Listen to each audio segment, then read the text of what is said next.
Yeah, it's called like a pod. It's a pod.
I'm Kathy Leckie.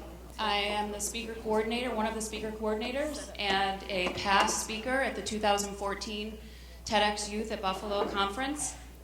One of the best days of my life. I'm really happy to be here with you today, educators and artists.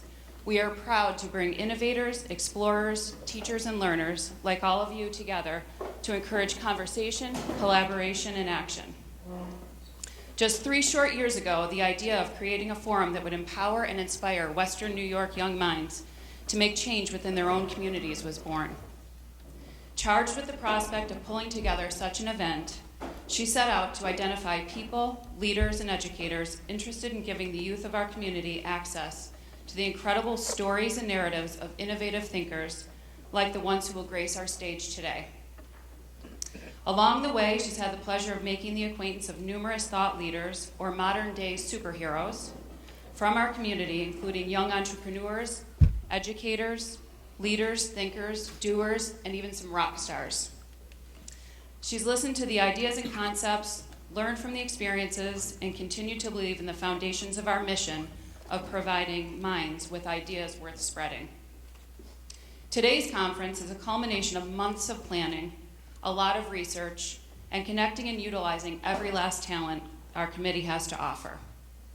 In the tradition of the TED-style talk and conference concept, we hope the product of our combined efforts provides you with a good idea of the innovative concepts that exist here within our own community. We encourage each of you to think outside the box and move in the direction of collaboration and change. Thank you to Christina. So before we start today's program, I have a few reminders for you. Please be mindful that this program is being recorded and live simulcast. Please limit distractions during the presentations. Please take a moment to silence any cell phones or any devices that might have an alarm on them. Please keep conversations to a minimum during our speaker presentations.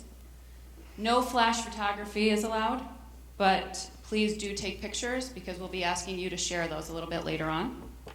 The bathrooms are located directly outside of the main doors to this room along the wall to the right.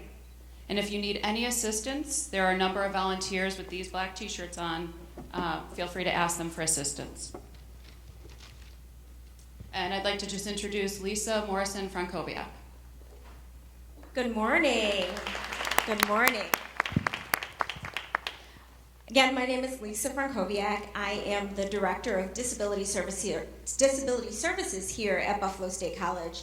And I'm also a founding committee member of TEDx Youth Buffalo. Buffalo State is so happy to be hosting this conference for the 3rd consecutive year. And TEDx Youth Buffalo is so happy to have an amazing partner in Buffalo State College. Buffalo State College personifies engagement, excellence, and social responsibility. Personally, I have to thank all the people who have helped me make this happen, and that's my colleagues from Buffalo State. I need to thank Sarah Velez in Student Unions, Sarah Young in Student Life, Tamara McMillan, my boss, Dr. Charles Kenyon, and of course our Vice President, Dr. Hal Payne, along with our President, Dr. Catherine Conway-Turner. Again, Buffalo State is so happy to be doing this again for the 3rd consecutive year, and welcome to our campus. I am going to introduce our Vice President of Student Affairs, Dr. Hal Payne, and he will be providing you with a brief welcome. Hal Payne.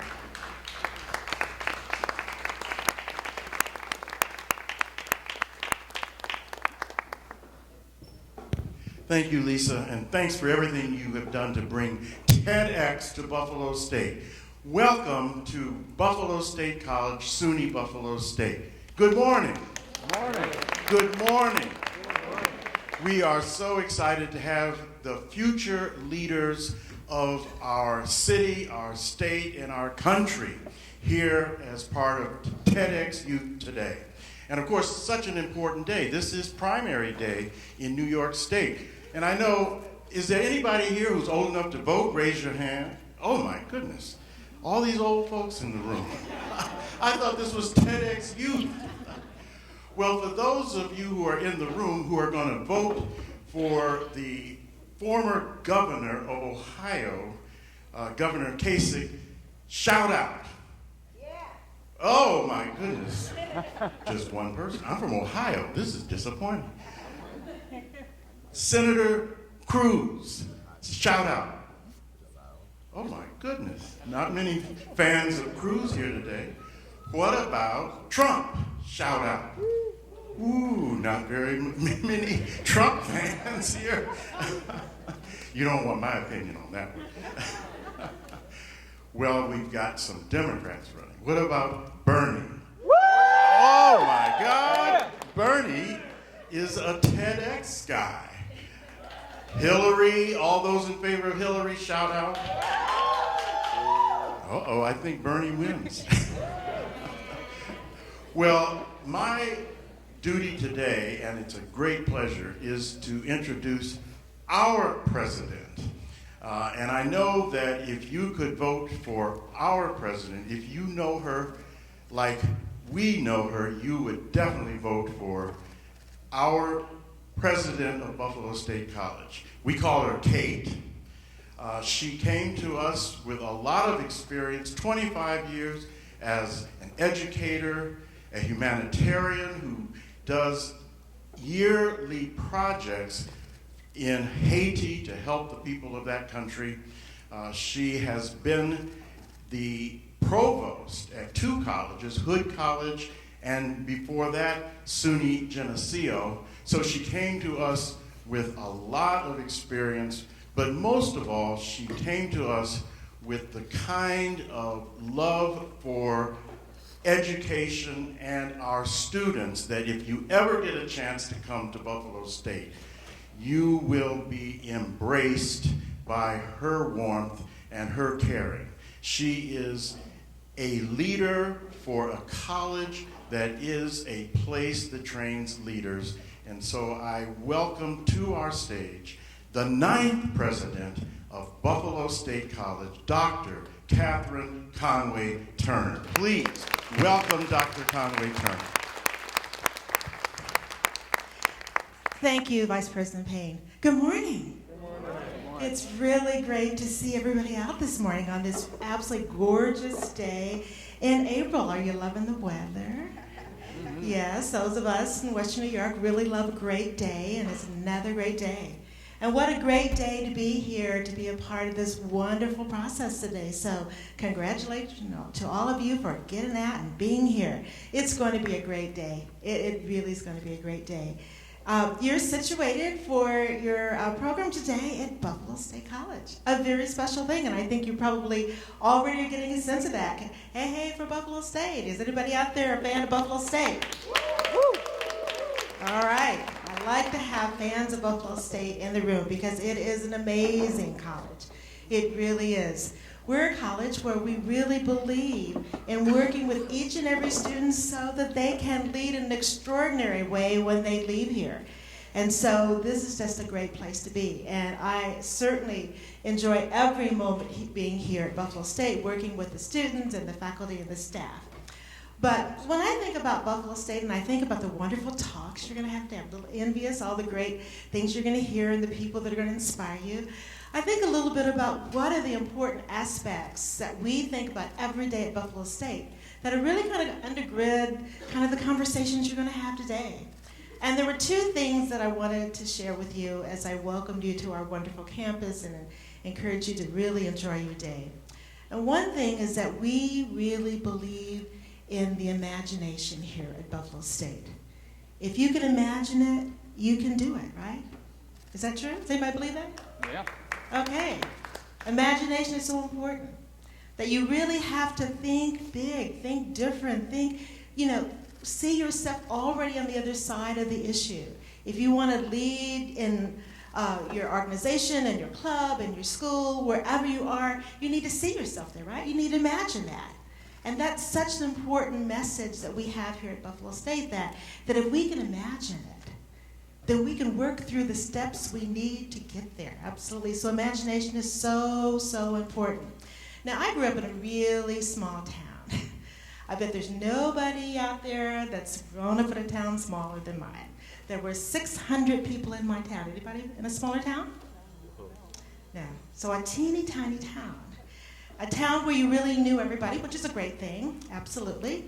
But a town that was so small, there weren't a lot of models for me to see. There weren't people that traveled abroad. There weren't people that spoke different languages. There weren't people that had really reached for the stars. I mean, it was really a small, rural community. And so you might wonder, how did somebody from a teeny tiny rural community end up being in Buffalo as a college president? And one of the pieces is I had an imagination. I imagined doing things that I didn't see around me. And my imagination was often stoked by the books I read. I read amazing books that talked about places and people around the world. I read about leaders that were making a difference. I read about communities that were struggling with crises and really getting through it. I really read about so many things that were so far beyond my own personal experience. And that allowed me to imagine going to Ghana, or imagine going to Japan, or imagine going to Cuba. It allowed me to think about what it's like to learn new languages and to communicate across cultural differences. It allowed me to imagine what it takes to run an organization or to pursue something you really love. And so imagination was so important to me in my journey, and it's so important to a Buffalo State College education, because you don't have to have it in front of you to be able to figure out how to do it, but you have to have it up here. You have to have a mental picture and imagination. You have to think about, what you want to do, and then imagine doing it. And so one of the messages I want to say as I welcome you this morning is to remember the importance of imagination. And do not be limited by what is around you. That you may be the first person to finish high school in your family, and that's okay. You will not be the last. You may be the first person that goes on to go to college, but guess what? You won't be the last. You may be the first person who decides to have a small business as a young person, but you will not be the last. So have an imagination and do not be bound by what's around you. That's the Buffalo State College way. That we realize that we can do greatness, but we have to be able to imagine that. And what we do here is then help young people figure out the path and the map to find their way to the end game that they'd like to seek. And the last thing I would say that I want to share with you is the importance of staying creative. You don't have to just try to do what everyone else has done. You can do it your own way, right? You can find a different path. So one of the great things about reading great literature, which I absolutely love and always have, is that you get ideas of what other people did. And you might try some of those ideas, and maybe some of them work. But perhaps how you're going to meet your goal is a new path. That you want to find a creative way to accomplish your goal. So think creatively. So absolutely imitate great things, but also dare to get off the path. So the path to greatness has many, many different ways. And you may take a well-worn path, and you may take a different path, and that's okay. So dare to be creative. So I know you're going to have a splendid day today. I know you're going to hear from lots of wonderful people, and I know they're going to help you think about the two things that I want to leave you with this morning, and that is the power of your imagination and the power of being creative. Have a wonderful day in our wonderful community, and maybe one of these years I will see some of you back, sooner maybe than later. All right, good morning and have a great day.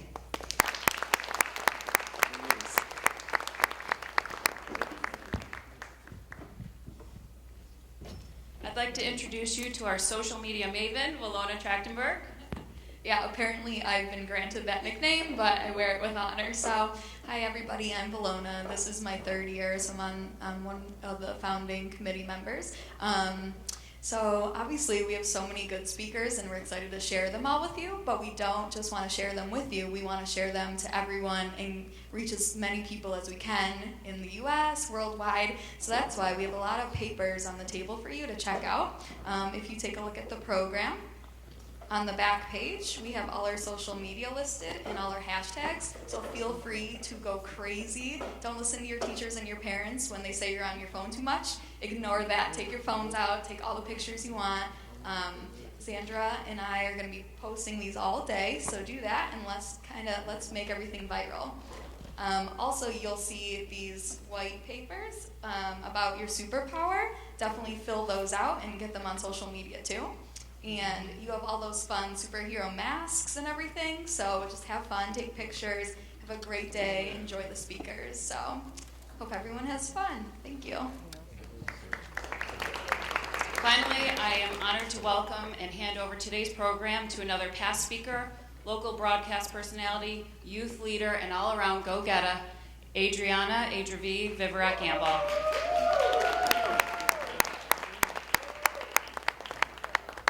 Now you guys can do way better than that. Some of you are high school students, college students. You have more energy. Good morning. Good morning.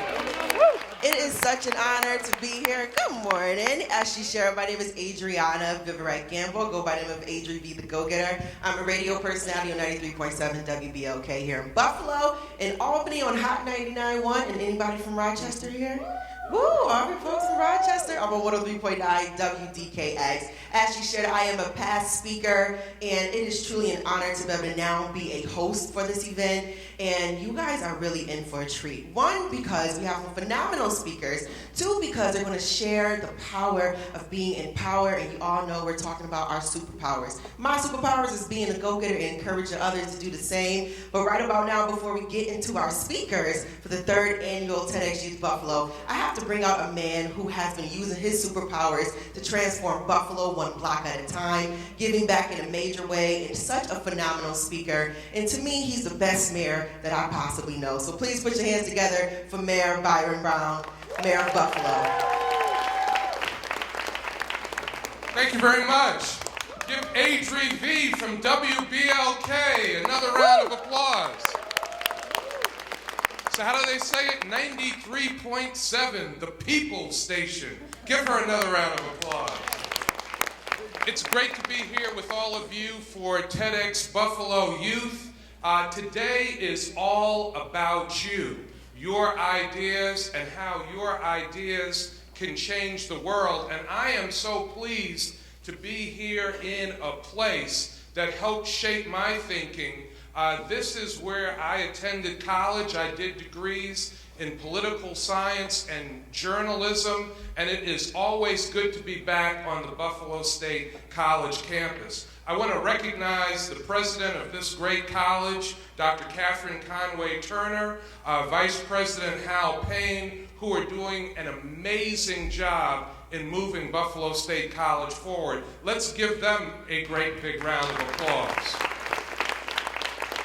So, you know, there is a real power of ideas. People who are creative, people who are innovative, people who are thinking about how they can move things forward and make progress in a positive way. And that is what today is all about, really shaping and nurturing and encouraging your ideas and having you really understand that those ideas can make a difference. I'm going to suggest 3 things to you.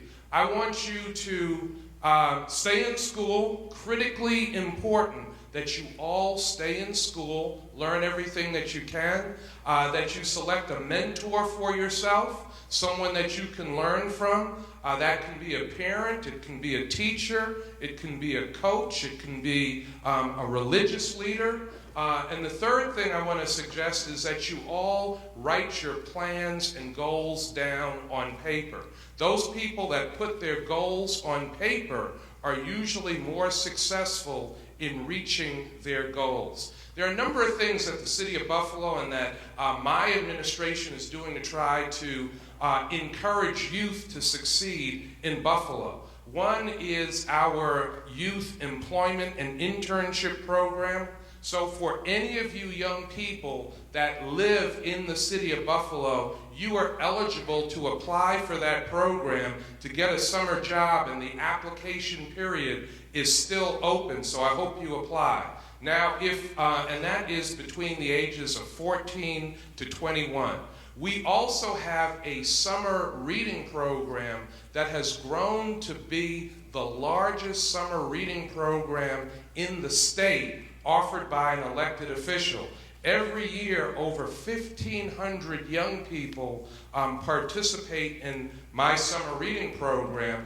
And if you are preschool all the way to the 12th grade, we would love to see you enter the summer reading program, where we have about $80,000 in prizes that we provide to our summer readers, because we want to reward our young people for doing the right thing, and that's reading and writing in the summer and keeping your academic skills sharp. And then the final thing is, we are major supporters in the city of Buffalo of Say Yes to Education, which is a great initiative that provides young people with scholarships to be able to attend college, those young people that live in the city of Buffalo. But more than that, it also offers academic support so our young people can graduate from college. So today is all about ideas. It's about your ideas. It's about hearing from great presenters who are doing great things in the community. Each and every one of you in this room has the power to change the world. And I suggest, as mayor of the city of Buffalo, that each and every one of you understand that it begins today. Thank you all very much. Good seeing you.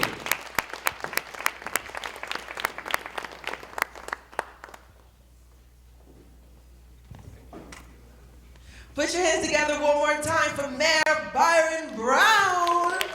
He's a phenomenal mayor. He's so cool. He actually does his Mayor a Minute on WBOK. So if you want to get informed on what's going on in the city of Buffalo, you can check in for his Mayor Minute. Now it's time for us to jump into the show. Are you ready?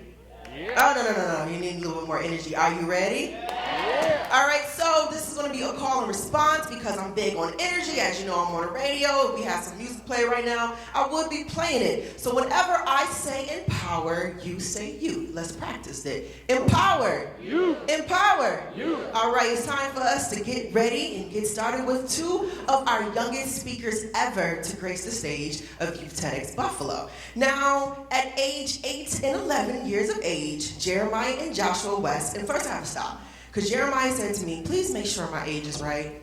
Someone told them that he was 10. He said, now I'm 11. I said, I will make sure your year is added in this, okay? So make sure you know Jeremiah is 11. Now, the brothers from Rochester, New York have accomplished more in the last year than most adults have accomplished in a lifetime. Dubbed Champions of Change, this dynamic duo spends their free time raising money for charitable causes. Now, at 8 and 11 years old, how many of you were raising money? I was spending my mother's money each and every time I got a chance to go to Toys R Us. But they're doing it and giving back in a major way while spreading their message of financial education and success. In 2015, they authored their first book entitled Champions of Change. Ladies and gentlemen, please put your hands together for Jeremiah and Joshua West, beginning of Champions of Change.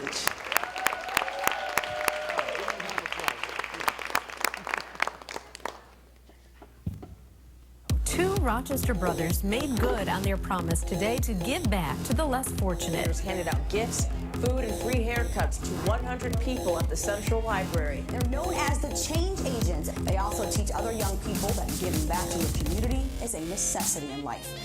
It also teaches kids to help homeless people in their own communities and to be a change agent. What is a change agent? Someone who helps somebody else and do things in their community.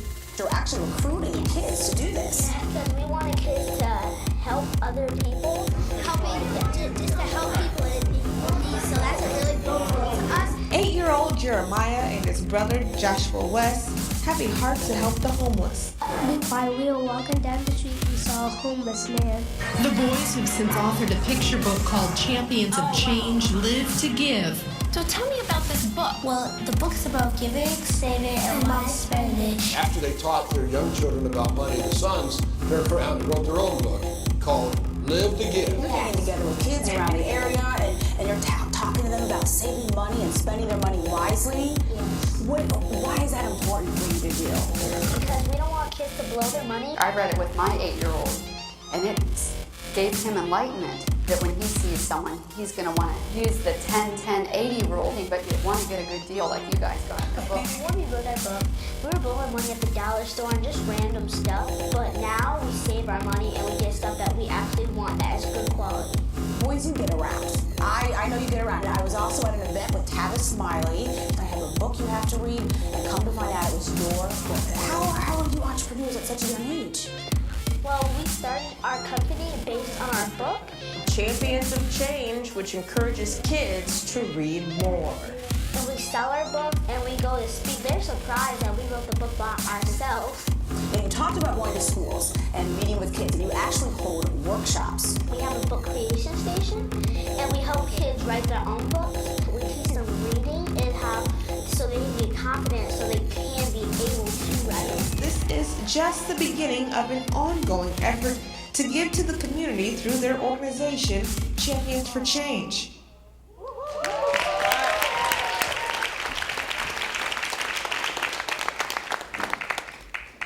Let me ask you all a question. Has anyone ever told you that you're gonna do something? Us kids, we like to refer to those people as dream crushers, aka parents. It was June 2013. Our father decided to bring the whole family along with him for a business trip to New York City. So one day I was at work. You know what us like to do the best, party! Our mom took us around the city to see some of the coolest things in New York. Central Park, Times Square, and the Victorian Garden Amusement Park, and a lot more. But while we were walking down the busy streets of New York, we saw a homeless man sleeping on a bench. It really made us sad to see someone sleeping outside, with everything he owned in a plastic bag. The Lord really touched our hearts to help this homeless man. So we bought him dinner, a hot dog and an orange soda. The look on his face changed our lives forever. 2 years later, now that we're older and wiser, we often wonder about that homeless man. Where is he now? How is he doing? Is he still even homeless?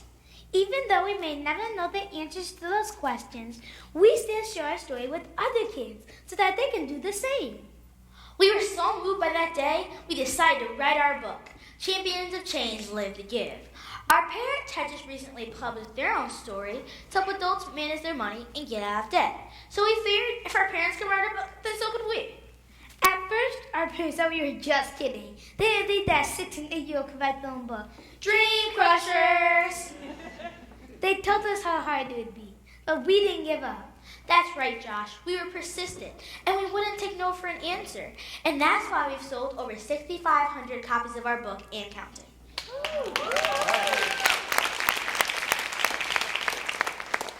After we wrote our book, we decided we wanted to start a movement and make a difference in our community. And that's when Champions of Change was born. Our company, God encouraged us. He told us to be the change that we want to see in the world. So our company, Champions of Change, teaches kids about giving, saving, and wise spending. We also teach kids how to become change agents who make a positive difference in their community. Since 2013, we have impacted thousands of lives across the world. We have even created change agents as far away as Malaysia. Champions of Change is all about giving to the less fortunate and helping people who can't help themselves. We are always looking for ways to bless others and make a difference in their life. That's why each year we do several outreaches, such as in 2013, we started our annual Christmas party for the homeless. The annual Christmas party for the homeless is a time for our homeless friends to get free hats, hoodies, haircuts, scarves, gloves, and food. In 2014, we expanded to 2 cities, Buffalo, New York, and Rochester, New York.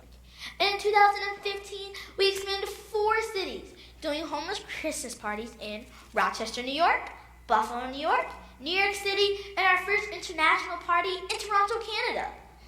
Every year since 2014, we have done a Feed the Family outreach on Thanksgiving, and we have fed over 100 families and delivered almost 4,000 pounds of food. One of our favorite outreaches so far was our Fight Cancer with Cameron Kids Run, where we organized a kids race for 6-year-old cancer patient Cameron Wright to help with his medical bills. We raised almost $3,000 towards his medical bills. And the coolest part was, we didn't even know Cameron. We met him the day of our event. That just goes to show that you can be a change agent and help the people that you haven't even met. That's why our latest outreach, Food District Flint, is all about helping the families of Flint, Michigan get through their water crisis. We collected money, bottled water, and faucet filters to send down to the people of Flint, Michigan. With the outpouring support from the community, we were able to send over 67,000 pounds of water. That's 2 tractor trailers full of water. Speaking of helping others, Jeremiah and I have also helped other kids write and publish their own books. We've even been working with the White House and the Department of Education to help improve literacy here in America. We helped 12-year-old Michael Whitfield and 11-year-old Jeremiah Homa become published authors. And Jeremiah Homa has even landed on the cover of a national autism magazine. We want to help even more kids write and publish their own stories and create their own economies through book writing. That's why in the summer of 2015, we launched our summer program, Change Academy. Change Academy is a program designed for kids living in poverty to help them learn the importance of giving back and financial literacy. Our parents always tell us to help as many people as we can. In order to do that, we have to be smart with our money. Did you know that April is National Financial Literacy Month here in the U.S.? What better time to get kids to start thinking about their money in a whole new way? Maybe if you wanted to help someone in need or wanted to start a movement, but you didn't know where to start. Maybe you thought you didn't have enough money, or you didn't think you had the resources or the experience. Well, we've been there, and we've done that. But no matter what age you are, Martin Luther King tells us anybody can serve. So here are the 4 A's of becoming a change agent. The first A is altruism. There's a saying in our house. The saying is, if it's always about you, then it can never be about others. The second A is awareness. Eckhart Tolle says awareness is the greatest agent for change. You have to make the people in your community aware of any issues or any problems going on there. The third A is assemble. It is imperative to assemble a good team because teamwork makes the dream work. And the fourth A is action. Mark Twain says the secret of getting ahead is simply just getting started. Thank you all for listening. Remember, look for ways you can make a difference in the cities where you live every day. If we all do our part, we can change the world together. And you're never too small to be a change agent. Champions of change. Little D's, huge impact. Thank you.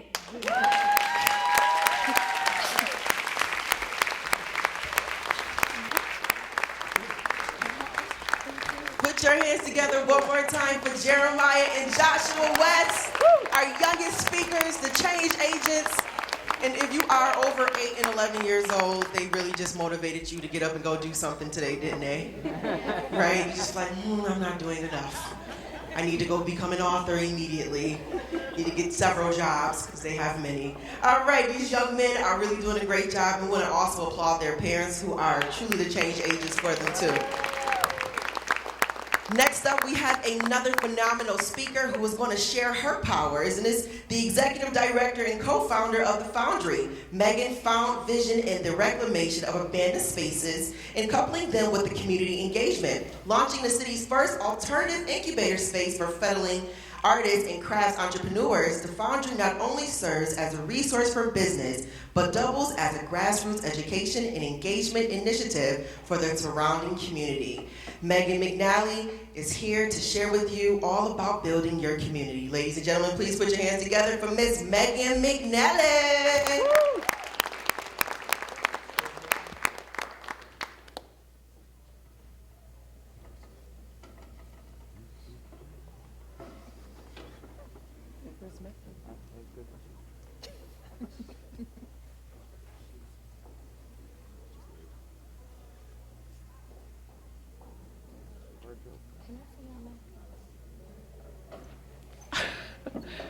Good morning, everyone. Wow, after those two guys, I was wondering, what did I do when I was 8 years old? I think I was playing Sega or something.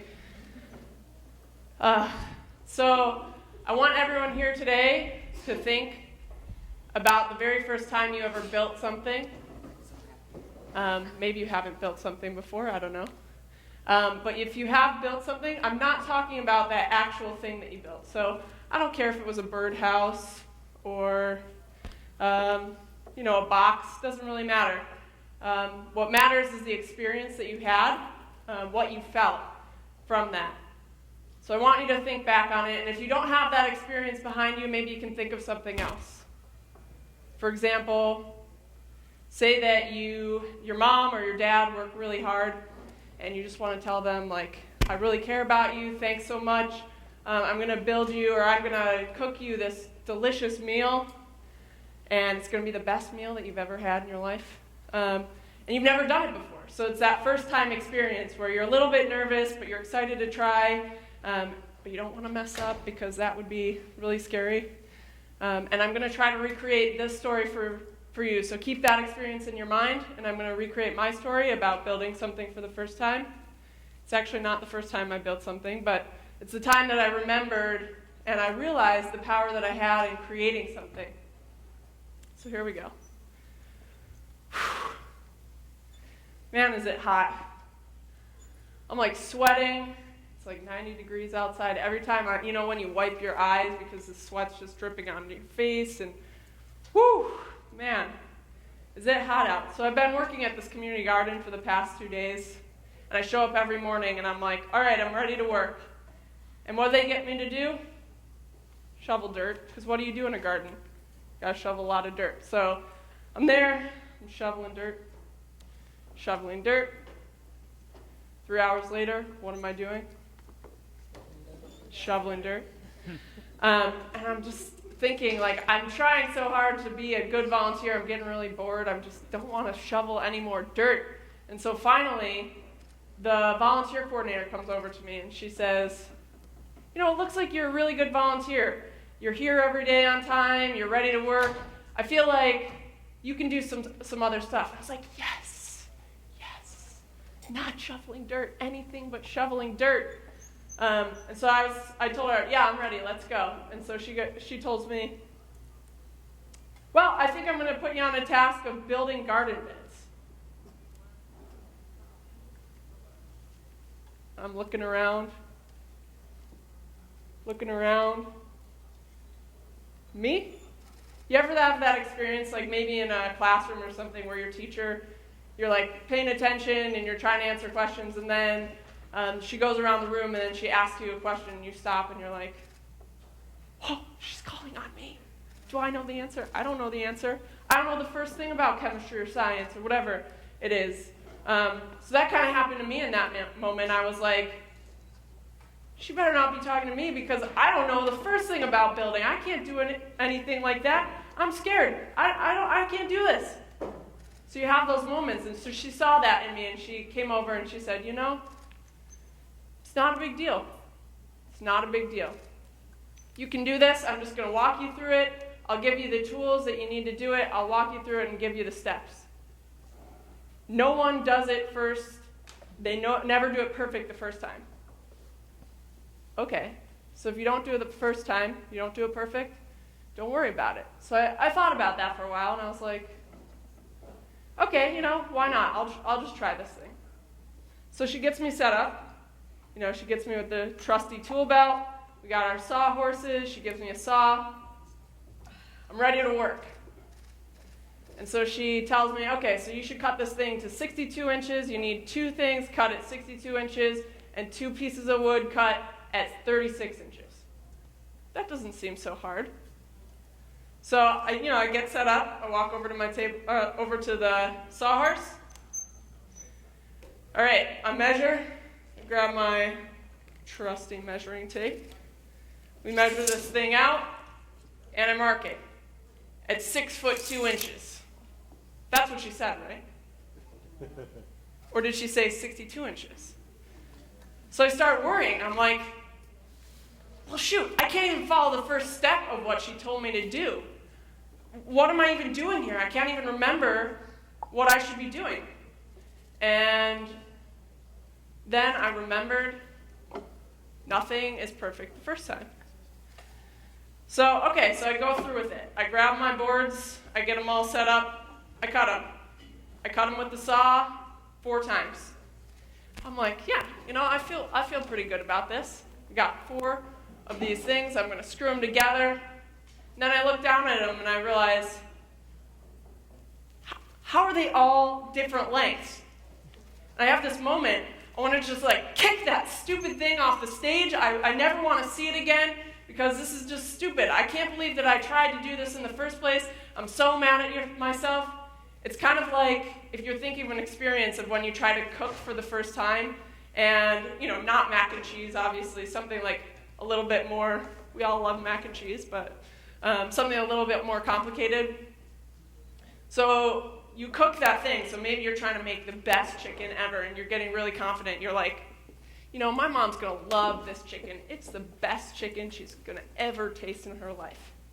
And then you put it in the oven, and then you get distracted. You go and do something, and suddenly, what does that smell? Oh my God, I forgot the chicken. It's totally burned. It's ruined. I can't believe I did this to myself. I'm so mad at myself.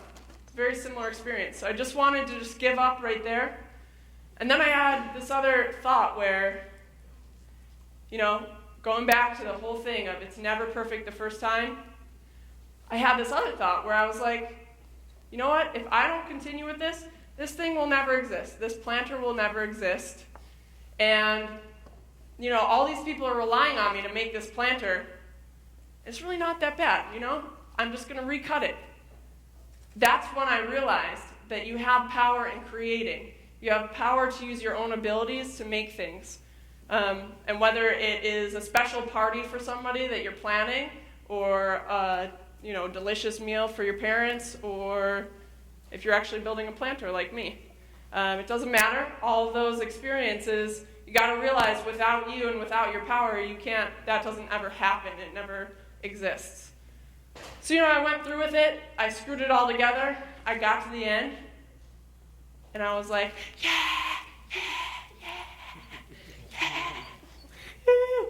there's like a crowd cheering. They were like, Megan, Megan, Megan. I was so excited, I felt so good about myself, and, we took all of I was happy to shovel the dirt by that time. I was like, oh yeah, I'll shovel that dirt, I'll put it in the planter because it's my planter. I made that thing. I'm so proud of it. And I am going to eat those tomatoes at the end of the season because I made that happen. And so that was my first experience, and I kind of got hooked to it. I was like, this is what I want to do for my life. I really want to build stuff because I feel really great about it. So I traveled around the country, and I worked for different places, learning all about building. And I ended up starting my own woodworking company. So I started my woodworking company here in Buffalo, and every day, I got my whole tools set up, all my table saws, everything, and I was there working every day, building stuff, and at first I was like, yeah, this is awesome. I feel really great about myself. I'm building these things. And then I realized, I went back and I was like, this isn't what I was liking about the experience. And that's the key term, the experience. Because, you can build stuff every day. Suddenly it's not as cool. But that cool part about what I was doing was that moment when I realized my own power. And so I realized that that's what I wanted to recreate every day. So I give that experience to other people. I see them for the first time touching a tool, building something, and their eyes light up like, oh my God, yeah, I made this thing. And they're so excited about it. And so I co-founded The Foundry, which, if you guys have never heard of it, it is a business incubator and creative education space. And we do a lot with working with youth and adults to teach them about the first time of creating and realizing their power. And we also work with entrepreneurs and businesses who want to get started and make a life out of the thing that they want to do. And then I'm going to tell you a little story kind of similar to mine. We'll see if this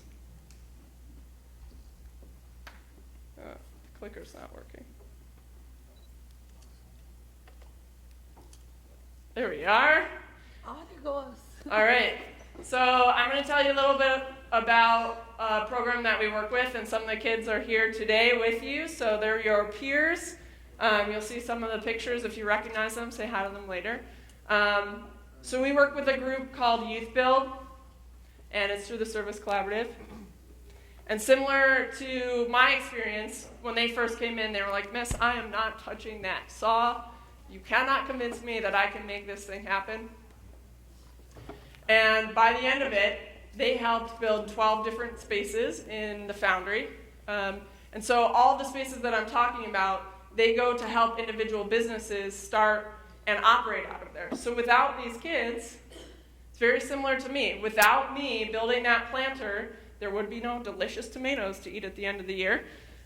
Without them, really, there would be no spaces for businesses to occupy and to create a successful life for themselves. So these are some pictures of them building, learning how to frame walls. Meanwhile, most of them have never had any experiences in doing rough framing, rough carpentry, but they worked on making it happen. There's me, working with some folks. And so they showed up every day, and they got really engaged in working as a team. That was really exciting. And at the end of it, all of them were so confident, seeing the change in people when from the first time they're like, "I'm not sure about this. I don't think that I can do this." And by the end, they're like, 12 spaces? Give me 24 spaces. I'll build 24 spaces. And they're all really confident in the things that they do and taking this experience and kind of tracking that across their life instead of, great that you built 12 spaces, but you learned the skills of how to have your own power to create. And that's what we're really trying to do at the Foundry. So by the end of it, you can see this picture. That's like on one of the last days that they were building. And all of them are super proud of themselves. I was proud of them, of course, because seeing that transition in them. But at the end of the whole time, the important part about it, and the important part from my experience, is that you realize your own power. You realize the power that you have in creating things. And that's really powerful. Thank you. Woo!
All right, what a phenomenal talk by Sarah Kay.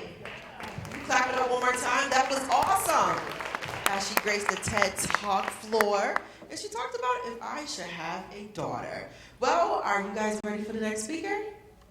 Yeah. Well, if you are, when I say empower, you say youth. Empower. You. Empower. You. Well, let me tell you about this next youth that's coming to the stage. She drove all the way here from New York City. Anybody from New York City in the building? Yes. All two of you. Great. Appreciate you. Well, she drove all the way here because she was determined to make sure that she presented and to talk for you guys today. So it's none other than this youngin' in charge, Miss Anna Zane. At just 14, Anna is the founder, editor-in-chief of Pulse Spikes, an online quarterly print magazine created by young people for young people. And let me tell you, this magazine is beautiful. The color in it is awesome. She's an editor, she created it, and we're going to be giving away 2 of them today. And I have my special assistant, Miss Ava. Ava, come on out, put your hands together for Ava. Woo. Thank you, Ava. Now, do we have a freshman in high school here? Any freshmen? Raise your hand. You know, what school do you go to, sweetie? I'm homeschooled. Homeschooled? Awesome. And what do you want to do, and what are your special powers?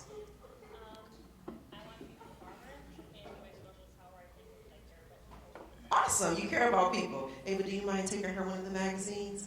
Thank you, Ava. What about our college student? Do we have a freshman in college? What about sophomores? Any college student? Oh, you was raising your hand? You played me. Anybody here who believe they have superpowers? You right there. What's your superpower? Your hand went up very, very quickly.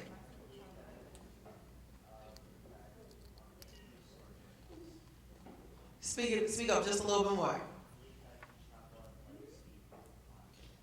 All right, that's pretty quick. Hand it over to him, Ava, and we'll make sure you get one as well. And this magazine is so awesome, and please make sure you check it out because she did a phenomenal job at it, and she is still building and ensuring that her staff of rookie journalists are experts in the field of lifestyle and entertainment, and the magazine employs youth contributors from throughout the United States. So today, Anna Zane is going to talk to you about being fearless in her pursuit of what sets your heart on fire. Put your hands together one more time for Miss Anna Zane.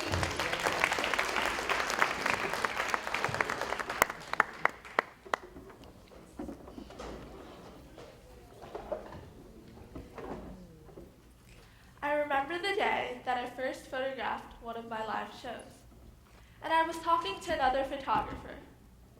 One thing stuck with me after that conversation. He had told me that he lived by this quote, "Be fearless in the pursuit of what sets your soul on fire." Hi, my name is Anna Zane. I am currently 14 years old and a freshman at Horace Greeley High School. I am a student, but also a photographer, social media influencer, and the founding editor-in-chief of Pulse Spikes, an online and quarterly print magazine. I specialize in the fields of travel, commercial, and lifestyle photography. As the editor-in-chief of Pulse Spikes, I manage a team of young creatives, help them develop, coordinate with artist management and publicists, and also design and edit all the issues. So this quote became something that I thought about a lot, especially when I felt like giving up. It was hard to want to photograph shows, especially when I was in school. And then it was hard to want to contact artists and management, but having no experience, guidance, or connections. And then it was hard to come home from a long day of school, only to face rejection emails. Weeks passed, and I heard nothing back. So I reevaluated all the emails I had sent out. Then I researched how to request a photo pass in detail. From my research, I was able to pinpoint my problem. I wasn't shooting for a media outlet or a publication. And it made sense. Why would the publicist give me a photo pass to the sold-out show of a huge band, getting nothing back in return? But who could I shoot for? What publication's photography director would accept me as a contributor, given that I had only been 13 years old at the time and I had no experience? I decided to continue sending out photo pass requests, but this time to much smaller and local bands. And I got in to my first concert a few days later. After the event, I was so satisfied with all of the images I had taken. Looking at them now, they're pretty bad. But I used the images from my first concert to create a blog post. And the blog post consisted of not only a photo gallery, but also a short show review. The response I received amazed me. One of my pictures was even posted on the band's social media account. From there, I launched the music blog. And a year later, I found myself shooting in photo pits with audiences of 3,000 to 6,000 and festivals of 18,000. And I was shooting alongside industry professionals. Photography is a passion for me. I stop thinking when I'm shooting live music and anticipating a shot. Photography has allowed me to collaborate with many amazing individuals across a wide range of industries. I've developed relationships with those in the media field, marketing field, and music field. But most importantly, I wanted to help other creatives get their start. And I realized with all the connections I had developed, I was in a great position to help others. So I had this idea one day, to expand my music blog into something bigger, a magazine. There were plenty of magazines out there, but how many are geared towards adolescents? And when there is a magazine geared towards youth, the content is not particularly interesting or suitable. I found that most of the magazines were filled with ads and content that did not appeal to the young audience. I wanted to change that. I wanted to have content that was relatable, something that could interest and capture the audience. And from there, I launched my own magazine. One of the greatest challenges I faced when I began the magazine was finding a name that could suit this publication. I thought about all the times I had photographed a concert and what it felt like to be in front of the crowd, shooting my favorite talents, what it felt like to have an experience like that. I remember that my heart had been pounding to the beat of the drums, pounding to the chants of the crowd, and I got the name, Pulse Spikes. And our slogan, what gets your heart racing? That name became something that stuck with me. The whole idea of the magazine was to engage in the things that gets one's heart racing, whether that be fashion, music, travel, anything really. As I began to find a team that would help me execute this project, I found that it was hard. Finding the right people, giving the right assignments, talking to people a year older than me, to people double, triple, and quadruple my age. It's so hard to be surrounded by people so much different and older than you are. But when I decided who to include on the Pulse Spikes team, I looked mostly just for one thing, passion. That's one of the few things our contributors share in common. We all loved what we were doing, the life we were living. You could see the excitement shining through their eyes when they talked about a work or an experience. And that's what the magazine is now centered around, passion. I reminded myself of all of the rejection I'd faced at the beginning. I reminded myself that though in the midst of all the emails that had said no, there were also a few that had said yes, and I had built upon all of those people who had said yes.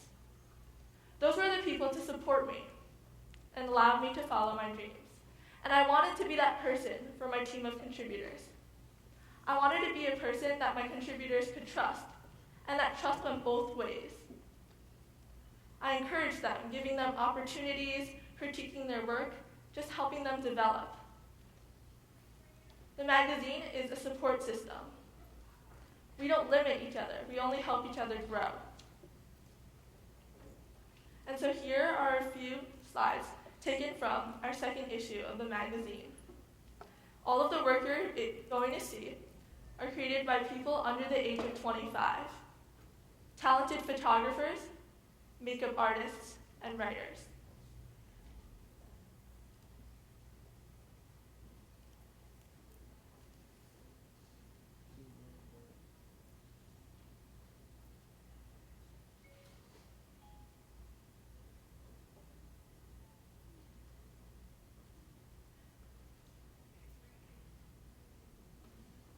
I learned that having a network of people who supported you is important when you're pursuing a dream. You don't want to have people who are limiting you, telling you that your dream is unattainable. And it's okay to be scared sometimes when you're following a dream. I was scared plenty of times. But photography and the magazine has forced me out of my comfort zone on several occasions. Photographing a fashion show when I had no experience on how to use my flash, and then directing a marketing campaign when I had no experience in business. But I ignored all of these fears and continued, because the desire I had to succeed was greater than the fear of failing. Persistence is key. In March of 2015, I was accepted to photograph a concert at Webster Hall, a live music venue in New York City. It was AJR, an indie pop band's album release show, and I was thrilled to get accepted. This was a band whose single had made the top 40 charts. But then, the venue rejected me because I did not meet the 16 and over requirement. But I didn't let my age stop me. 8 months later, I had already started Pulse Spikes. My team and I were working on the first issue of the magazine, titled For the Dreamers. And I met up with AJR, the band I just mentioned, and photographed them for the cover story of the magazine. I didn't let my age limit what I could do. I persevered and continued on because this was my dream, and nobody could limit me from it. What if you died today? Would you look back and think, what if I had done this? The thing is, you shouldn't have to, because you should have already done it. In the end, we always regret the chances that we didn't take. So go out. Do it. There are more than 200 days left in the year. That's more than 200 new chances. Go out. Do something. Do something that pleases you. And do something that gets your heart racing. Never give up on that dream. Be fearless in the pursuit of what sets your soul on fire. Thank you.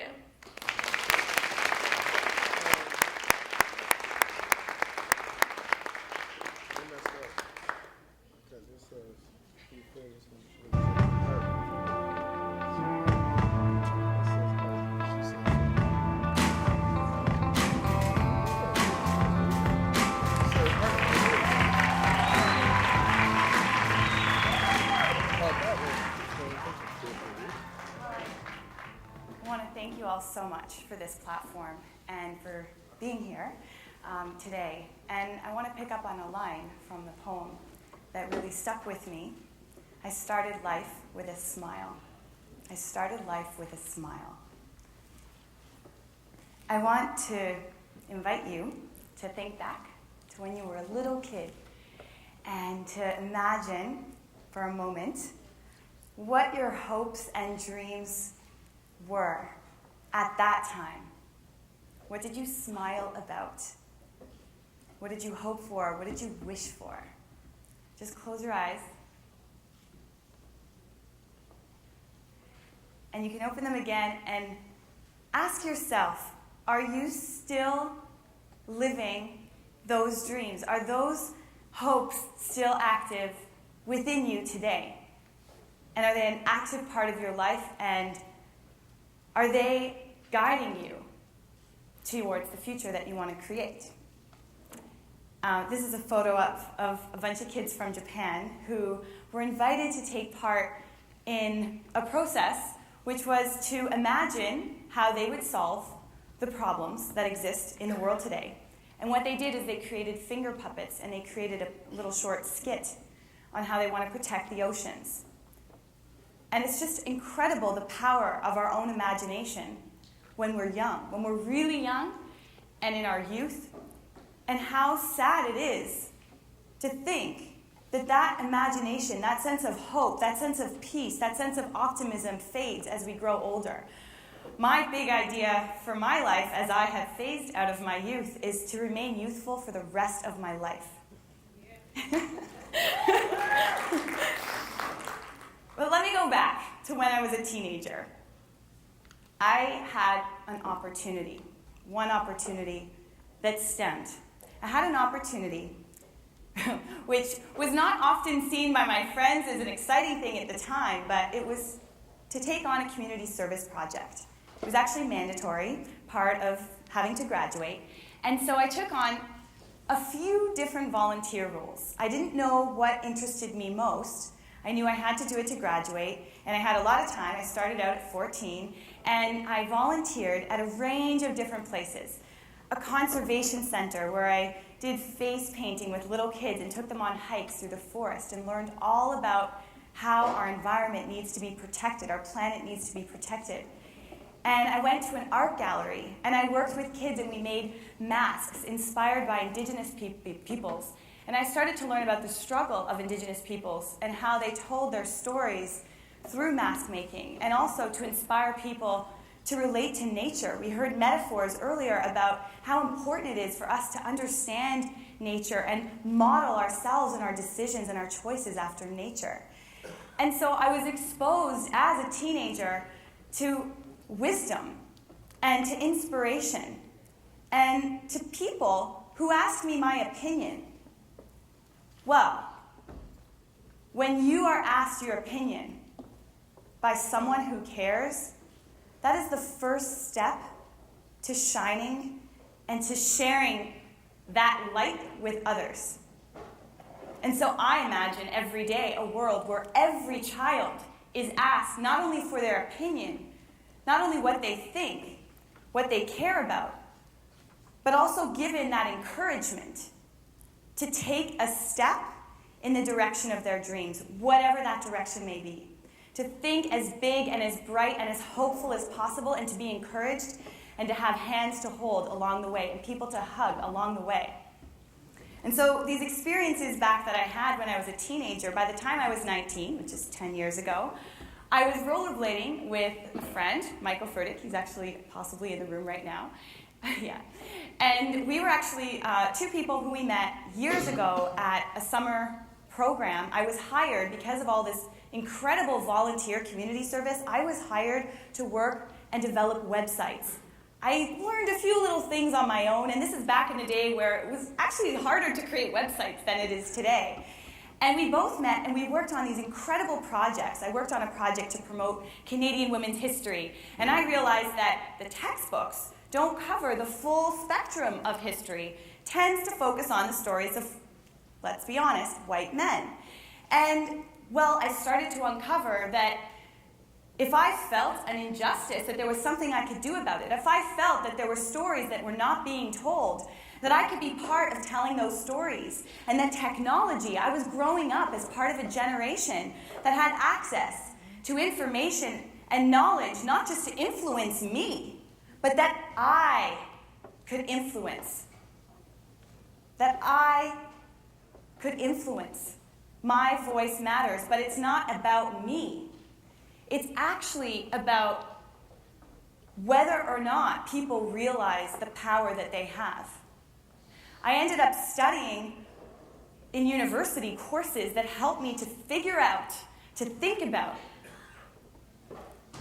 young people and the role that young people have in society. Why are they perceived as sort of delinquents, as problems to be managed, to be solved, to discipline? Why are people less imaginative when they're older? Why are we conditioned to not be as creative, yet to solve the problems that exist in the world today? The most important ingredient that we need is imagination. It doesn't make sense to me, actually. So what we did, we had a big idea. This was 10 years ago, before the days of Facebook and Twitter and social networks for social change, was to create an online community, a hub. I did not have friends all around the world, but I dreamed of what my life would be like if only I could interact with people who cared. People like me who cared. People who were not like me who cared. Maybe even people who didn't care. But maybe deep down they did. If I could help create a space for people to express their concerns, their frustrations, their ideas, for them to support one another, for me to be part of a community of people who care, that focus specifically on young people. Why? And I realized that when I got started with Taking It Global as a teenager, it was because I was a teenager. I realized I had a voice. Most people didn't have that realization, and I wanted to create more spaces, bring people in to realize the power of their own voice. And also the power of opportunity. There are so many opportunities that exist, starting with volunteerism, but that can extend, and as you're hearing today, so many examples of people making a difference just based on the simplicity of hope and how our world is in dire need of that hope, and how we need to be able to express that hope in as many creative ways as possible so that we can reach people and also so that we can reach ourselves. And so we launched Taking It Global, and over the past 10 years, we've got, over 10 million people we've reached through our website and 1 million pieces of content, and I've traveled to over 30 countries, and I've interacted with young people and people really of all ages, people who care. And what I want to share with you today is an insight that I've gained recently over the past year, which is insights on archetypes of young leaders, how young people are creating change in the world, and how leaders of all ages can be inspired by this generation of youth. And my message is that the idea of what it means to be a leader is not in a single form, that we need to embrace and encourage and support different approaches to leadership, and that to solve the complex challenges that exist in the world today, it's about convergence of those approaches, of those innovations. So I'm going to ask you a few questions, and maybe some of these archetypes will relate to you. 1, 2, 3, or more. There's 6. The first, do you have big ideas or hopes for the future? I hope you do. This room, I hope, is full of the dreamer. The dreamers are the people who look up, they look out.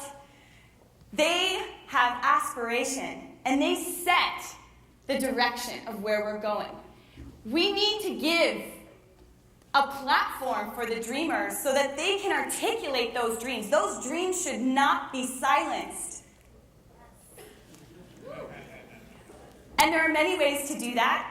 This is Andrea, she's 19, from Romania. And we ran an online art contest. Art can be such a great way for people to express their dreams, whether that be through singing or through composing music, through theater, through short films. Well, she created a short film. It's called It's Me, the Earth. And the Earth is sick, and the Earth goes to the doctor and has a little chat with the doctor. And basically, the doctor says that you are terminally ill. And unless your inhabitants make different changes, you have a life sentence. And so the Earth, has conversations with the inhabitants. It's a really cute short film on our site. The second archetype. Do you find yourself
converging and shared interests come together, they generate something new. Something new comes up that would have not been possible had they not come together. And so we need to help those spark plugs connect even further to even greater sources of power and influence, and to encourage them to keep bringing people together. Telling their friends.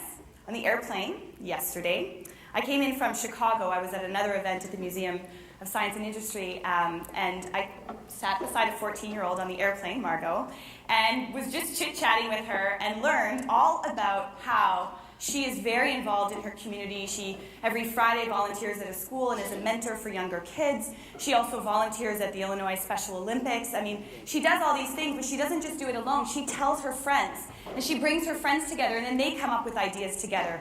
This is just someone who I met on the airplane coming here yesterday. There are spark plugs everywhere, and I love it. It was the best flight. The fourth question I have for you. Do you like to organize, plan, and tick items off your to-do list? Good. We need you. You're the taskmasters. You work very well with the dreamers. I really appreciate taskmasters, though sometimes I have a hard time because I sometimes live in La La Land, and so, I kind of transform between different archetypes sometimes. I want to put a shout out to any of you who are conference organizers.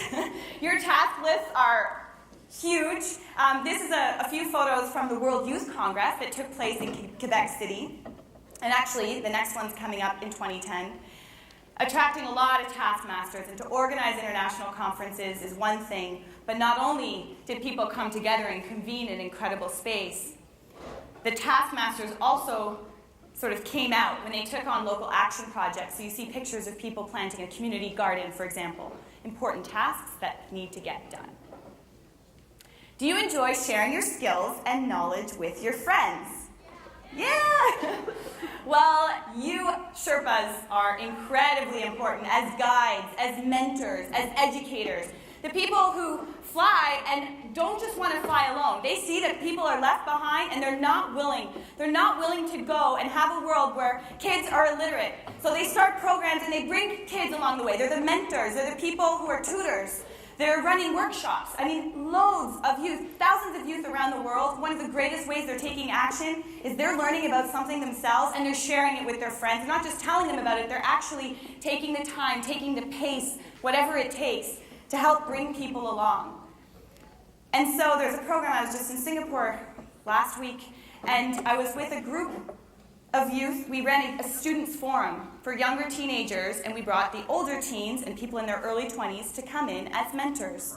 And so we have Shabana, the one with the funny face on the right, but all of these guys were the mentors for the students' forum. And Shabana, the year before, was one of the participants.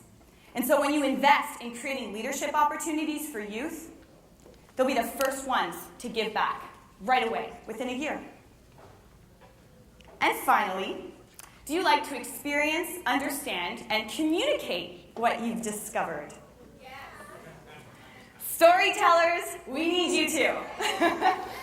So the storytellers are so critical because you can be working in your sphere of influence and making the greatest difference ever for whether it be 10 people or 100 or even 1,000.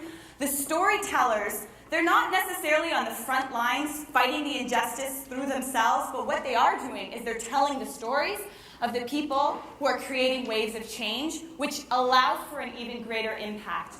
And a lot of times we feel really, really depressed when we hear about people dying, people being killed, people fighting, corruption. I mean, there's so much madness in the world and in the media. And the storytellers that I'm talking about, the young storytellers who are using their power to create media, they're tweeting, they're blogging, but they're sharing messages of hope. They're telling not just their own stories, but the stories of their peers, and they're creating a whole new narrative for what's possible.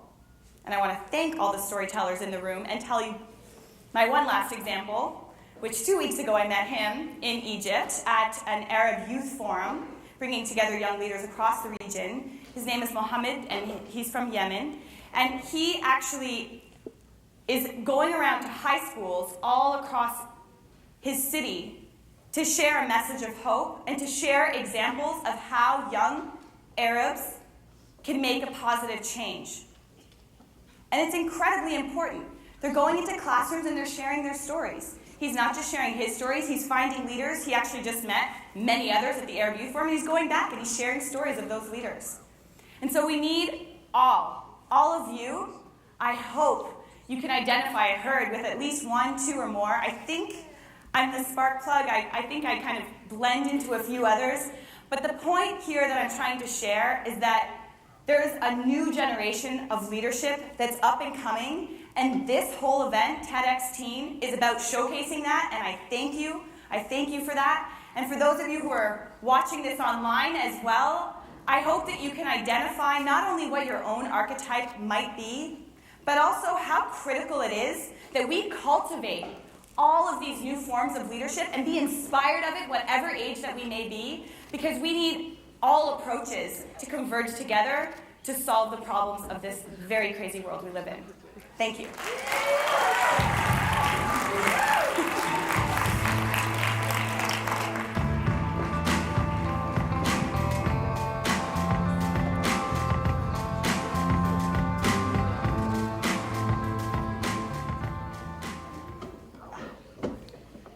All right, when I say empower, you say youth, empower. Empower. Now I just want to say we set that alarm on purpose. We saw some of you guys get a little bit tired, so we had to make sure you got up and about and make sure that you was ready for the next speaker, because you're definitely about to dance. So is everybody ready for the next speaker? All right, coming up next to the stage, we have Griffin Brady and Kumu. Griffin is the creative mastermind behind Kumu, the creative manifestation of cultural exchange through music. Meddling his unique brand of jazz music with West African dance troupe, Kumu, this fusion ensemble can be described as the sound of social barriers breaking and collective rejoicing of mankind. Get ready, because he's about to change the world on the slide. Put your hands together for Griffin Brady and Kumu.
everybody doing today?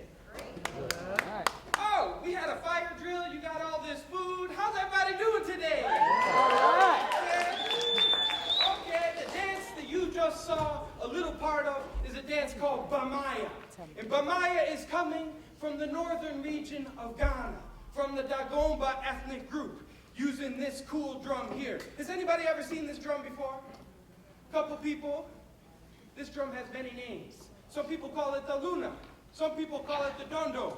Its English name is the talking drum. And as I'm here for a TED Talk, I thought it was only fitting that I come and introduce this talking drum to you. We bring this drum into schools all over the country, and we ask the little kids, hey, do you believe this drum can talk? They say, no, no. Well, let me show you how my drum can talk.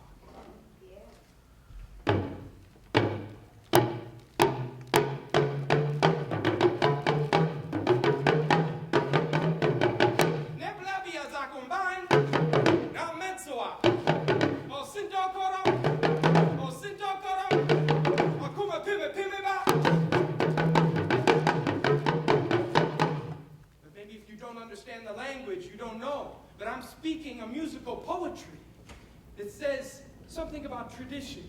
Tradition is given to our grandparents. They pass it to our parents. They pass it on to us, and it is our responsibility to pass it on to the next generation. My baby boy, Cormac James, is sitting with my wife right back there, the next generation. Give him a big round of applause.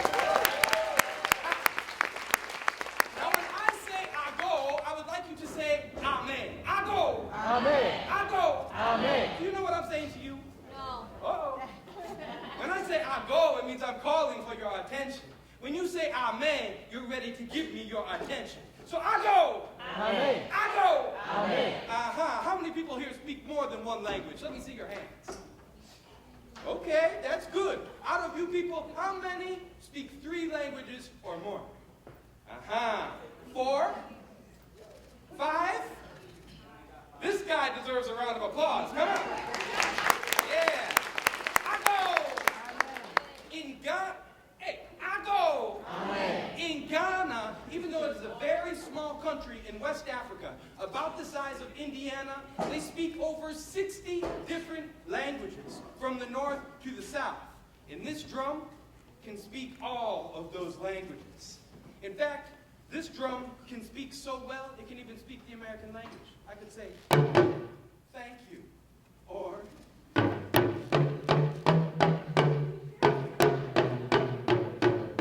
know what I mean? Or, we got Buffalo fans in the house. How about a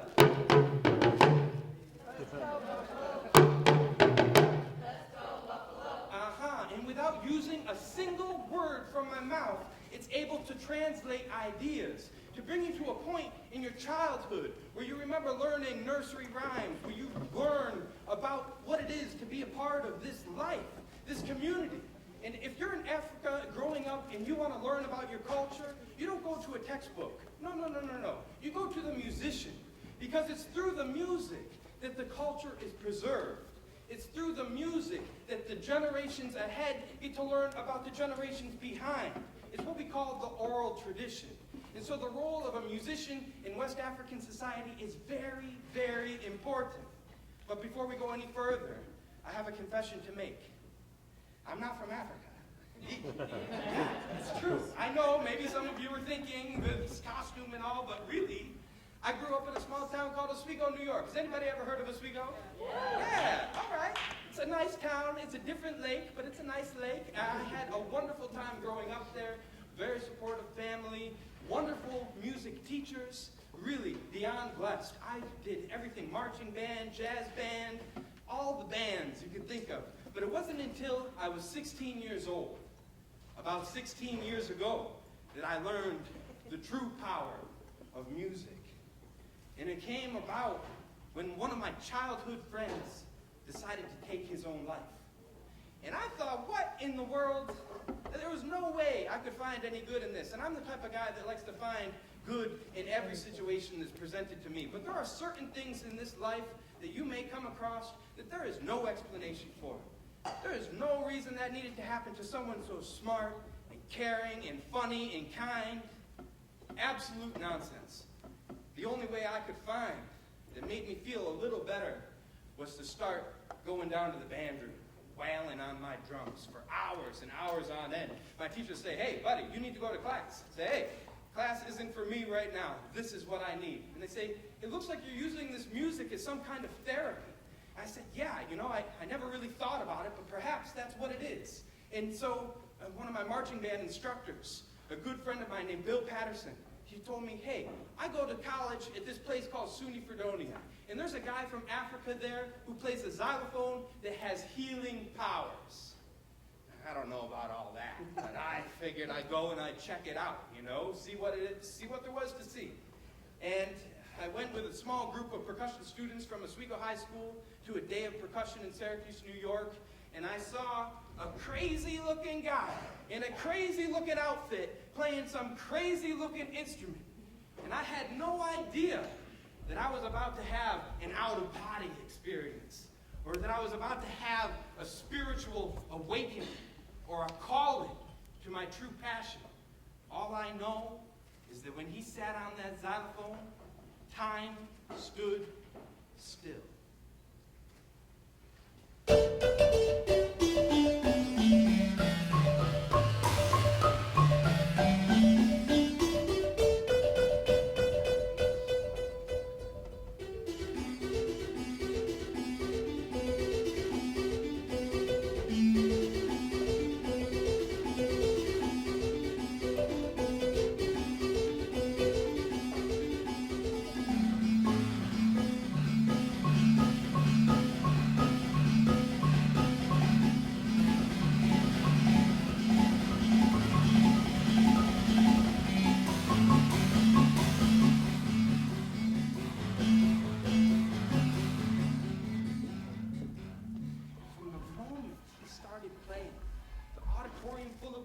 Disappeared. And it was only me and this man and this magical instrument. And I saw time slow down. I found that this music was washing over me in a way I had never experienced before. As if it's pulling layers of my soul back and penetrating some very vulnerable spot inside and allowing me to just release. And by the time he finished, I looked over at my buddy sitting to my side and he says, hey, are you okay? And I've been crying from the minute he touched the stage. And I said, you know, I have never been better. I don't know what that instrument is or where it's coming from, but I'm going to find out. And you know what I found out? This is it here. It's called the Jeel. Can you say Jeel? Jeel. The Jeel is the West African xylophone, the grandmother of our xylophone, the grandmother of our marimba, the grandmother of our vibraphone, our iPhone. It's made out of three very important materials. Here we've got a tropical rosewood called liga. Behind we have some resonating gourds. And do you see these white patches on the gourd? This is called pompier. Can you say pompier? Pompier. Pompier are spider egg sacs. Yeah, right? So when spiders lay their eggs, they encase them in a thick webbing. And when the baby spiders hatch and go away, they send the children out to go and gather the spider webs. And you paste it over the gourd so that when you strike the bar, the gourd that's been tuned to the bar vibrates sympathetically. And the air that tries to pass through the spider's web gives a healing vibration. And it's that vibration that's said to shake the water in your body, bringing out feelings of happiness and joy. Now this instrument is so powerful. It's used in every single life ceremony from birth to death in the Dagara culture. Now, the Dagara culture is a minority group in the Upper West region of Ghana. And if you go to Ghana and you say, which ethnic group plays the drums? They're going to say, you need to be a little bit more specific. Because Ghana is a huge place with many diverse kinds of drums, and it's just a really rich musical tradition. If you get the chance to go, check it out. But if you go to Ghana and you say, which ethnic group plays the Jeel? They're going to say, oh, that's the Dagara. Because this is the cultural identity of the Dagara. It holds the history. It talks about current issues, and it projects to the future. This instrument just so happened to be played by a man named Bernard Wolma, who is the foremost player and one of the most celebrated Dagara musicians in all of Ghana. He's shared the stage with artists like Yo-Yo Ma, Glenn Velez, Maya Angelou, and performed for dignitaries like the Queen of England, Nelson Mandela, President Bill Clinton. And even a couple years ago when Barack Obama went to Ghana, they sent his wife and kids to take a lesson with Mr. Bernard Woma. And here I am, 16 years old, and this national treasure of Ghana is here blowing my mind on this instrument. And, you know, I had to learn more. Where is this guy coming from? What makes him tick? And it turns out that many years ago, 1994, our good friend, Dr. Kay Stonefeld, the distinguished professor from SUNY Fredonia and the head of the percussion department, had traveled to Ghana on a Fulbright scholarship. And that is where she met Bernard, as he was the master drummer of the government-funded National Theater. And so she made an arrangement to bring this man to the United States to share his beautiful culture in his virtuoso playing styles. And he really has been touring all over the world since this time. And it's been a great honor to work with him. And, you know, it just so happened that I graduated high school in 2002, and he was to begin college getting an undergraduate education at SUNY Fredonia in exchange for teaching the African percussion and dance classes. And so they have a saying in Ghana that says the right hand washes the left hand washes the right. And so I would help him out with some things, getting around campus, and, you know, becoming a student in the Western world is a different kind of thing. And so he would give me private lessons and take me into schools to play supporting parts and bells. And in 2004, he says, hey, buddy, if you can get your plane ticket to Ghana, you can come stay at my house and study and stay as long as you want. Hey, I gotta go check that out. So I went, and I cannot summarize in 20 minutes the type of transformational experience that I had my first time to Africa in 2004. But let me tell you, when I came back, I realized that I had been living a charmed life, a privileged life, on ways that I had no idea. I had taken so many things for granted, not only being an American, but being a white American.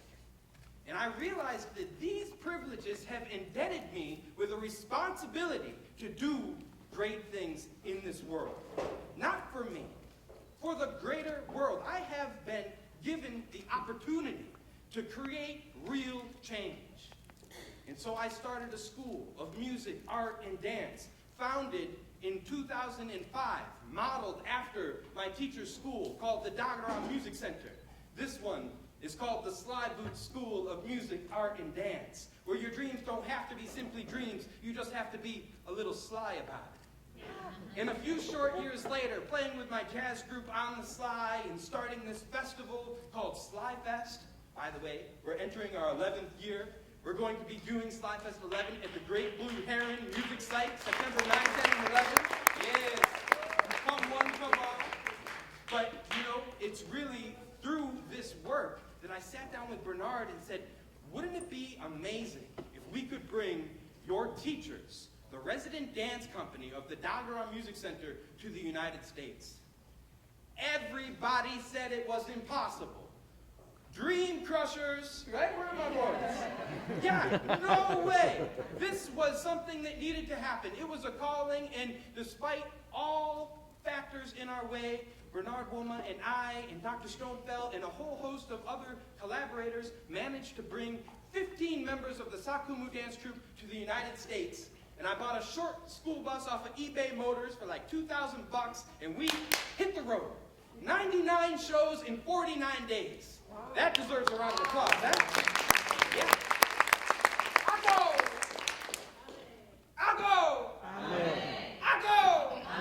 Yeah, these guys came all the way from Ghana, West Africa. I don't know if you know, but you're going to have to lively up yourselves. It's about to get real in here in a minute. Yeah, so this work, what started as a master's thesis project, gradually snowballed into a little enterprise. And in 3 days, I will be bringing Sakumu back to JFK, where they can fly home to Ghana and close out our 9th international tour, touring to colleges, universities, schools, all over the country. Yes, thank you. And so when we're not on the road, we're here in Buffalo.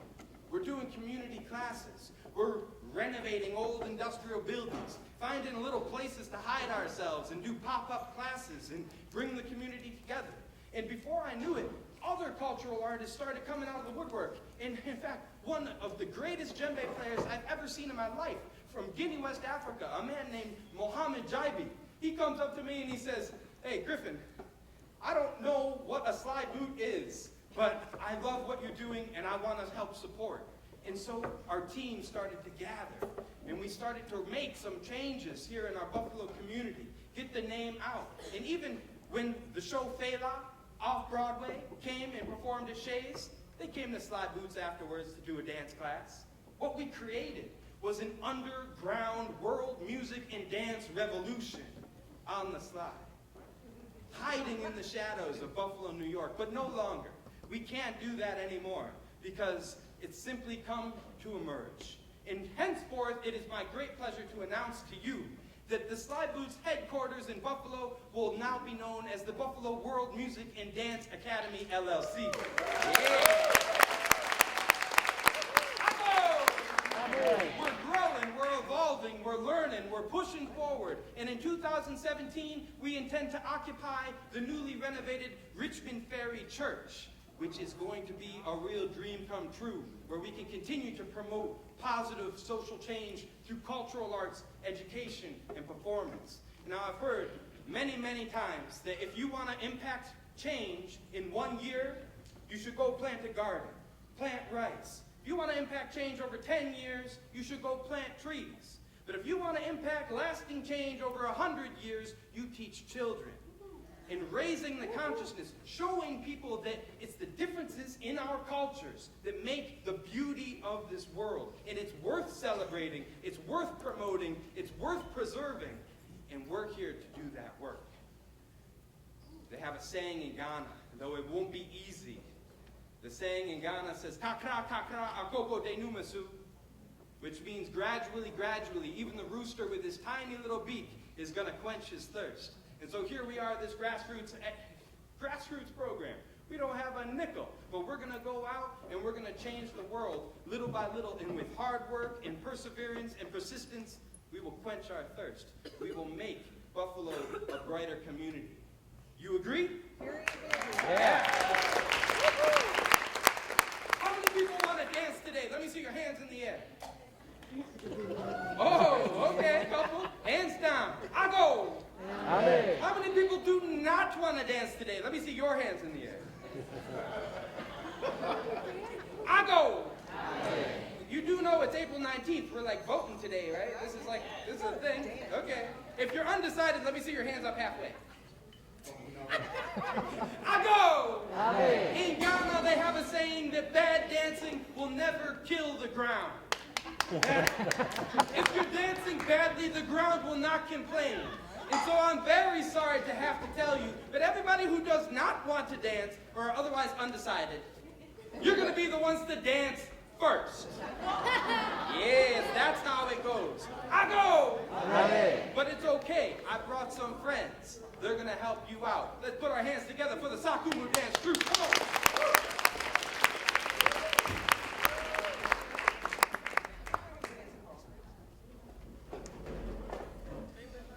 Everybody, we're going to make this real easy, huh? We're going to get you started. Let me see your hands like this. Good. Then we're going to go like this. Right, left. Right, left. Right, left. Right, left. I'll go! Amen. You passed the test. Now the right, left is going to become shake your body. And I want to hear you say that thing, all right? It's going to go, shake your body, shake your body, shake your body, shake your body, shake your body.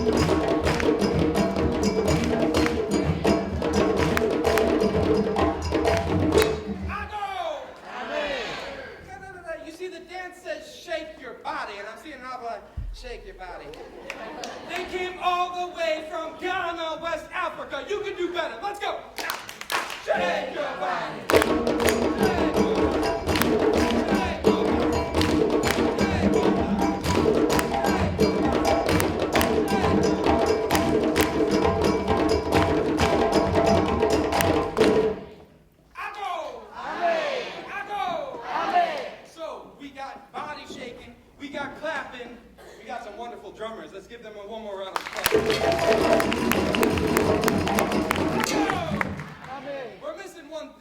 and that's the song. Repeat after me, say Kokolo. Kokolo. Oda. Oda. Kokolo. Kokolo. Beautiful. Now, African music, Palnogo music, it's all about call and response. So I'll sing the call, you sing the response. Sakumu, let's show them how it goes. Jamie, Anyami, Jamie, Shina, Momo, Kokolo, Oda, Kokolo. And you try, go. And Jamie, Anyami, Jamie, Shina, Momo, Kokolo, Oda, Kokolo. And the next part is very simple. It says, ready, go. And the second one says, ready, go. I go. You have beautiful singing voices. I'm going to sleep nicely tonight, all right? So this song says, love your neighbor, love your fellow, and we will have a beautiful community. And when you say AIA, it means you agree with me. So if there's anybody in this room that you don't love, you have to love them by the time we sing this song. That's the power of African music, all right? Yeah. So hey, remember, bad dancing will never kill the ground. All of this, we're going to clap, we're going to shake, we're going to sing, and if the spirit calls you, come on up and dance. If the spirit doesn't call you, one of my friends is going to come and call you, so you better be ready to dance. Lock the door. Everybody, here we go. Shake your body. Shake your body.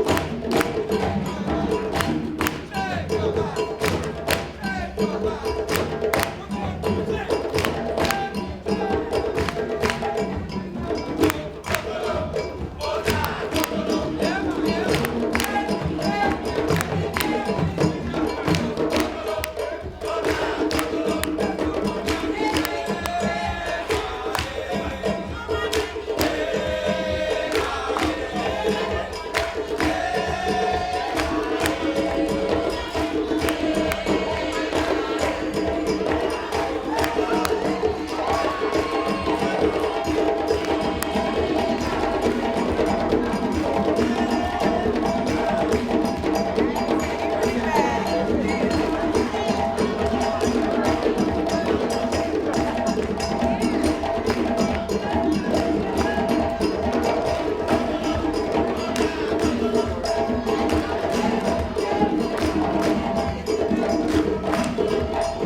Well, stay. Thank you so much, Buffalo, all of you. www.slybootsbuffalo.com. We'll see you at Slyfest in September.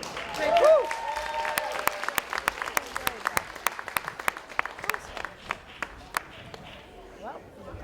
Put your hands together one more time for Mr. Griffin Brady and of course La Kumu. You have to tell me one more time. It's I go? Amen. We're going to try this one more time. I go. Amen. I go. Amen. All right. Put your hands together for yourself for being such great participants.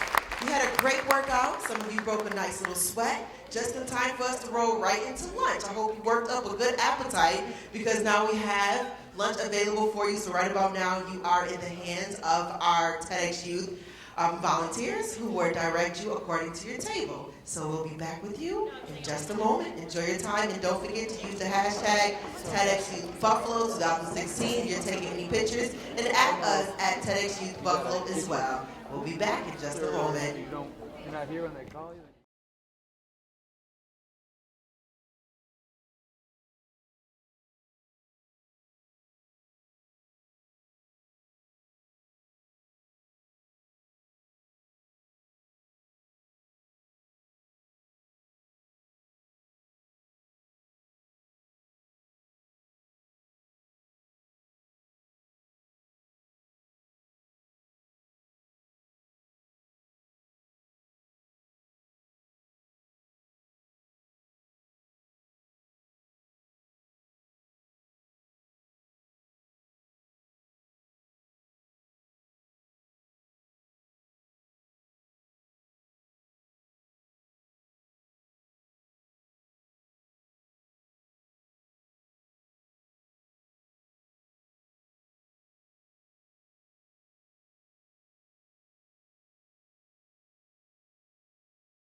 You guys are awesome. All right, I hope you enjoyed your lunch. It was good? Nice and great. We'll get this next half going with great speakers, but before we do, I have my girl, Miss Valona here, and she has been our social media extraordinaire in tweeting and possibly retweeting, and she's going to give you guys some instructions for us for a second. Welcome, Valona. You guys are cute. So you guys have been doing such a good job. My phone's on fire right now with everyone's posts. So yeah, just keep doing what you're doing. I would love to see more of these being filled out. I know all of you have superpowers, so let's see them. And take some pictures with those masks. I haven't seen any of that yet, so send those our way with the hashtags and, mention us at TEDxYouth Buffalo. So I'm excited to see what you guys got. Thanks. Awesome. Put your hands together for Valona. She's doing a great job. So make sure you tag us and get the posting so we can repost and hope you get your numbers up. Follow for a follow. Well, right now we're about to keep this train moving right along as we bring to the stage Miss Monae Lewis. As a current graduate student at SUNY Buffalo State College, Monae serves as a graduate assistant to the College Office of Equity and Diversity. She also is an active peer educator on campus as a senator to the College Student Association. When Monae isn't busy on campus, she gives back to the community by serving as an ambassador to the college programming in high schools, sharing her message of living out your dreams. Ladies and gentlemen, I need you to get ready to get the power of being a dreamer as you get ready to ride the train with Miss Monae Lewis. Put your hands together for her.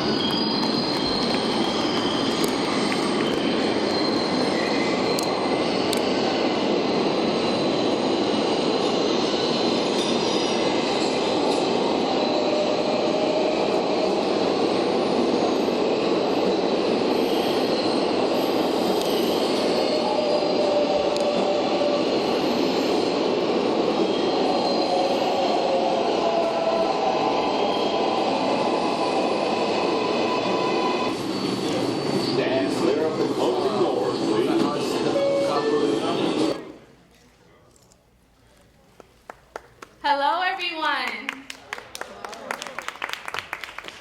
Do you guys know what that was? How many of you ever been to New York City? Did you ever ride the subway? Okay, so not all of you, so I have a treat. My name is Monae Lewis, and I'm going to be the conductor today for the Buffalo-bound Dream Train. So I need all of you guys to be very engaged. I'm going to ask you a couple of questions. How many of you like SpongeBob? Yeah? So I need your imagination, okay? And so when I ask you questions, raise your hand, say I, whatever you feel comfortable with. So, as I said, I am a true native New Yorker because I grew up in Brooklyn, New York, and I used to take the train all the way to my high school in the Bronx, about a 2-hour commute. Yeah. And there are major personalities on the train. These are the acrobats, aka the Showtime performers, those that are hustlers, that are selling CDs, DVDs, books, whatever you can think of, people that are in tune into their books, reading magazines, reading newspapers, leaving it for their counterparts, as well as those that are listening to their iPods or any type of portable devices. And then there's those that are sleeping, like this guy right here. So how many of you have dreams? Maybe sometimes in your class, right? Okay. And how many of you think your dreams can change your life? Okay, so you guys have the right tools in terms of becoming a dreamer. Now, I have a couple of Metro cards on your tables. I need to make sure that everyone has them before you can board this train.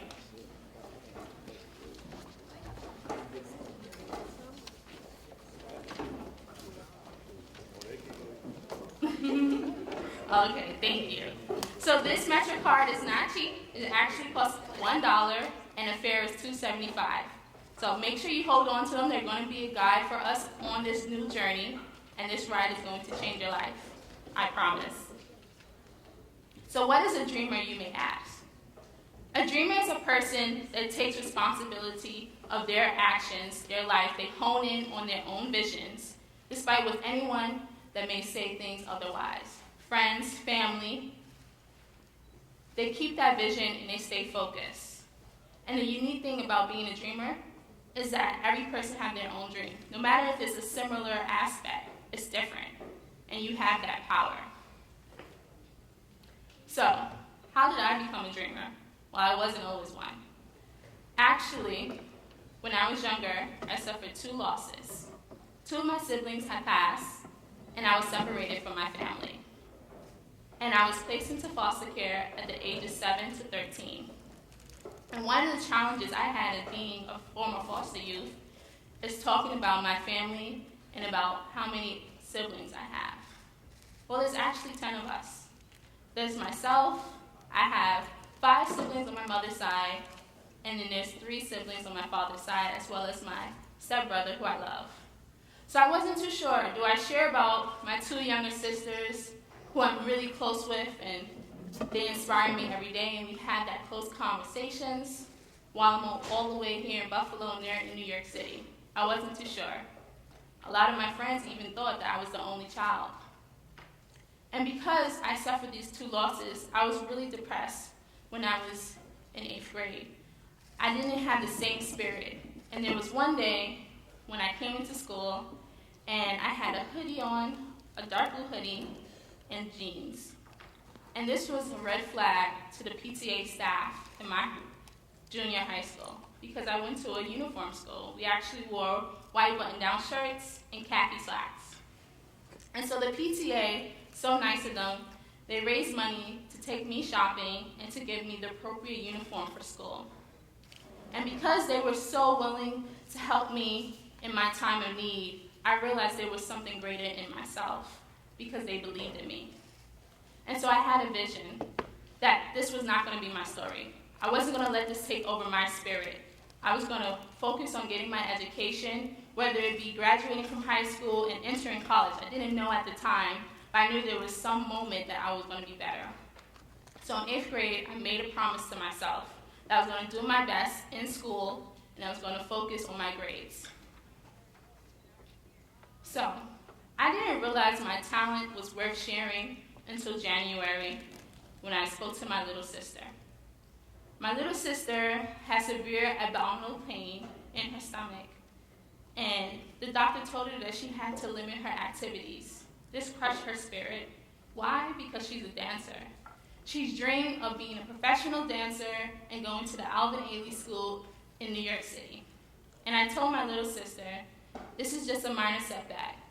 Don't do anything against the doctor's orders and harm yourself in accomplishing your dreams. Do what you need to do now so that way you can come back as a better dancer.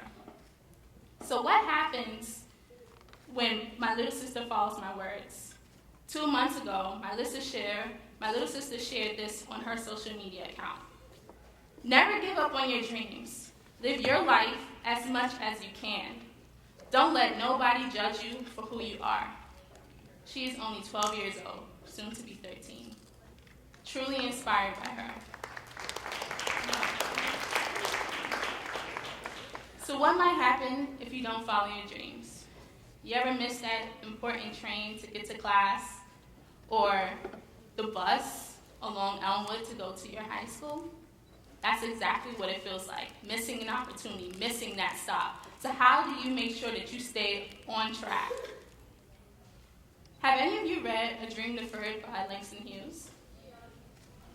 If you haven't, I have it here for you, and I'm going to share it. What happens to a dream deferred? Does it dry up like a raisin in the sun, or fester like a sore and then run? Does it stink like a rotten meat, or crust and sugar over like a syrupy sweet? Maybe it just sags like a heavy load, or does it explode? Those last 3 lines stood out to me because that was a reminder what I could have been if I didn't follow the PTA and believing in myself. I was really depressed. I had unproductive behaviors and it was wearing me down like a heavy load. And then I would explode and cry sometimes. I remember spending hours about it or keeping myself away from school because I was still grieving. And I didn't mention I was a first-generation student, meaning neither one of my parents attended college. So like this buddy here, Their parents didn't go to college. Their grandparents didn't go to college on both sides of their family. How many of you may be the first one to go to college in your family? So this is a really exciting journey, but sometimes things you are unsure about can be scary. And with that journey, there are some struggles, such as being economically disadvantaged, because you don't know how to apply for a FAFSA application or to reach out to learn more about scholarship opportunities. You can be socially disadvantaged. Why? Because you may be the first person, not only in your family, but amongst your buddies to go to school. You are uncertain because you are going to be alone on this journey. And it could keep you distracted because you're thinking about, my family is struggling, I want to go back home, I want to help them out. Maybe it's better for me to do this instead of going off to school. And because these are the same struggles, it can interfere with students' retention in college. So I have statistics here for you about first-generation students' persistence. 13% of low-income first-generation students are likely to drop out before the end of their first year. 18% will drop out prior to completing their degree. 21% of low-income first-generation former foster youth are likely to drop out before the end of their first year. 34% will drop out prior to completing their degree. Reading these things here is really alarming. Why? Because you hear these things that's saying that there's a great chance that you might not do it. Well, I am a living testament to let you know that you can, and you can get past these barriers because there's nothing holding you back as long as you have that vision to move forward. So how might you overcome these adversities? How did Monae do it? Well, I joined an empowering supportive network, the College Bound Achievers program, when I was in 11th grade. I was surrounded by other first-generational students that was embarking on this journey just like me. And we got to hear all the amazing, great college stories by students that are currently in college and then professionals that did the same thing. It was a peer-to-peer mentorship as well as a peer-to-professional mentorship. I got to learn about the FAFSA application process, how to apply to college. And to tell you the truth, prior to getting to Buffalo State, I never even stepped foot in Buffalo, didn't even know what it was. And that didn't stop me. I also joined new friendships, people that were living out their dreams and moving on to other things, working. I worked during in high school and actually got my first job at Applebee's as a waitress. Saved $1,000 and I put into my first college account with Chase. And I was so excited because I made $1,000 and to be able to put it towards my school loans, books, and just different supplies that I would need in college. So here you have me, and this is my dreamer profile. I am a graduate student. I graduated high school, and I graduated from undergrad school last May. Completing my first year,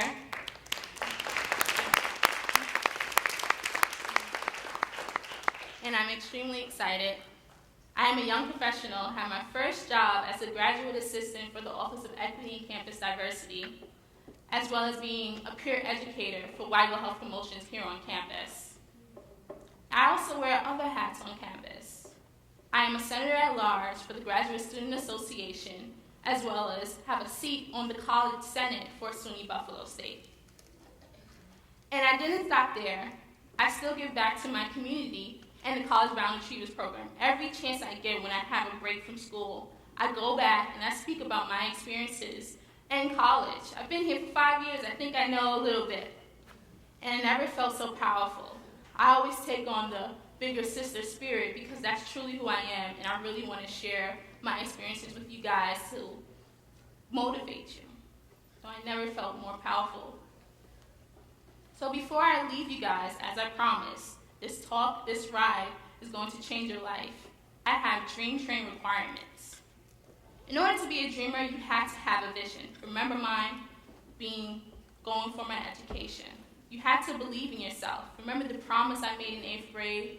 Those that believed in me, it inspired me to believe in myself. Get rid of those doubts and the unsupported counterparts. So remember when I was grieving and I had those bad behaviors, not doing well in school, not going to school. You be inspired. So all my friends that were getting their new bank accounts, that were working, supporting themselves, because you can. And then lastly, live the dream. You're never too young to achieve whatever you want. Obviously, look at the West brothers. They wrote their own book. So you can do the same thing. Thank you all. And I have this Subway Metro card, and behind it, just in case you ever feel that you may get off track, I have the Dream Deferred poem and also the requirements to achieve your dreams in case you are ready. Thank you.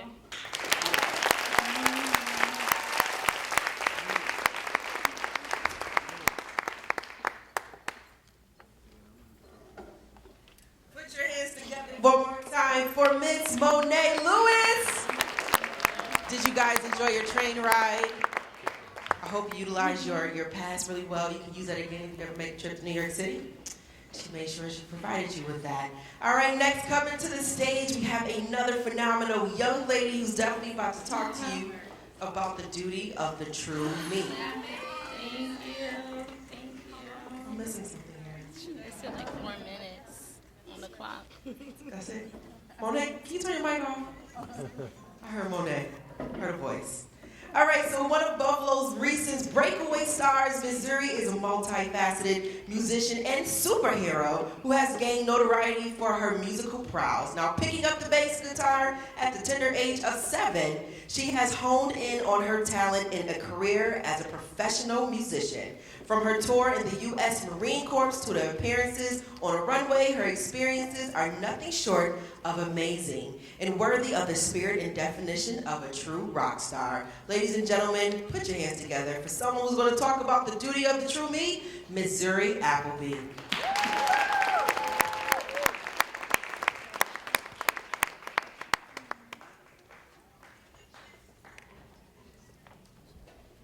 How's everyone doing? Hi. Get myself situated.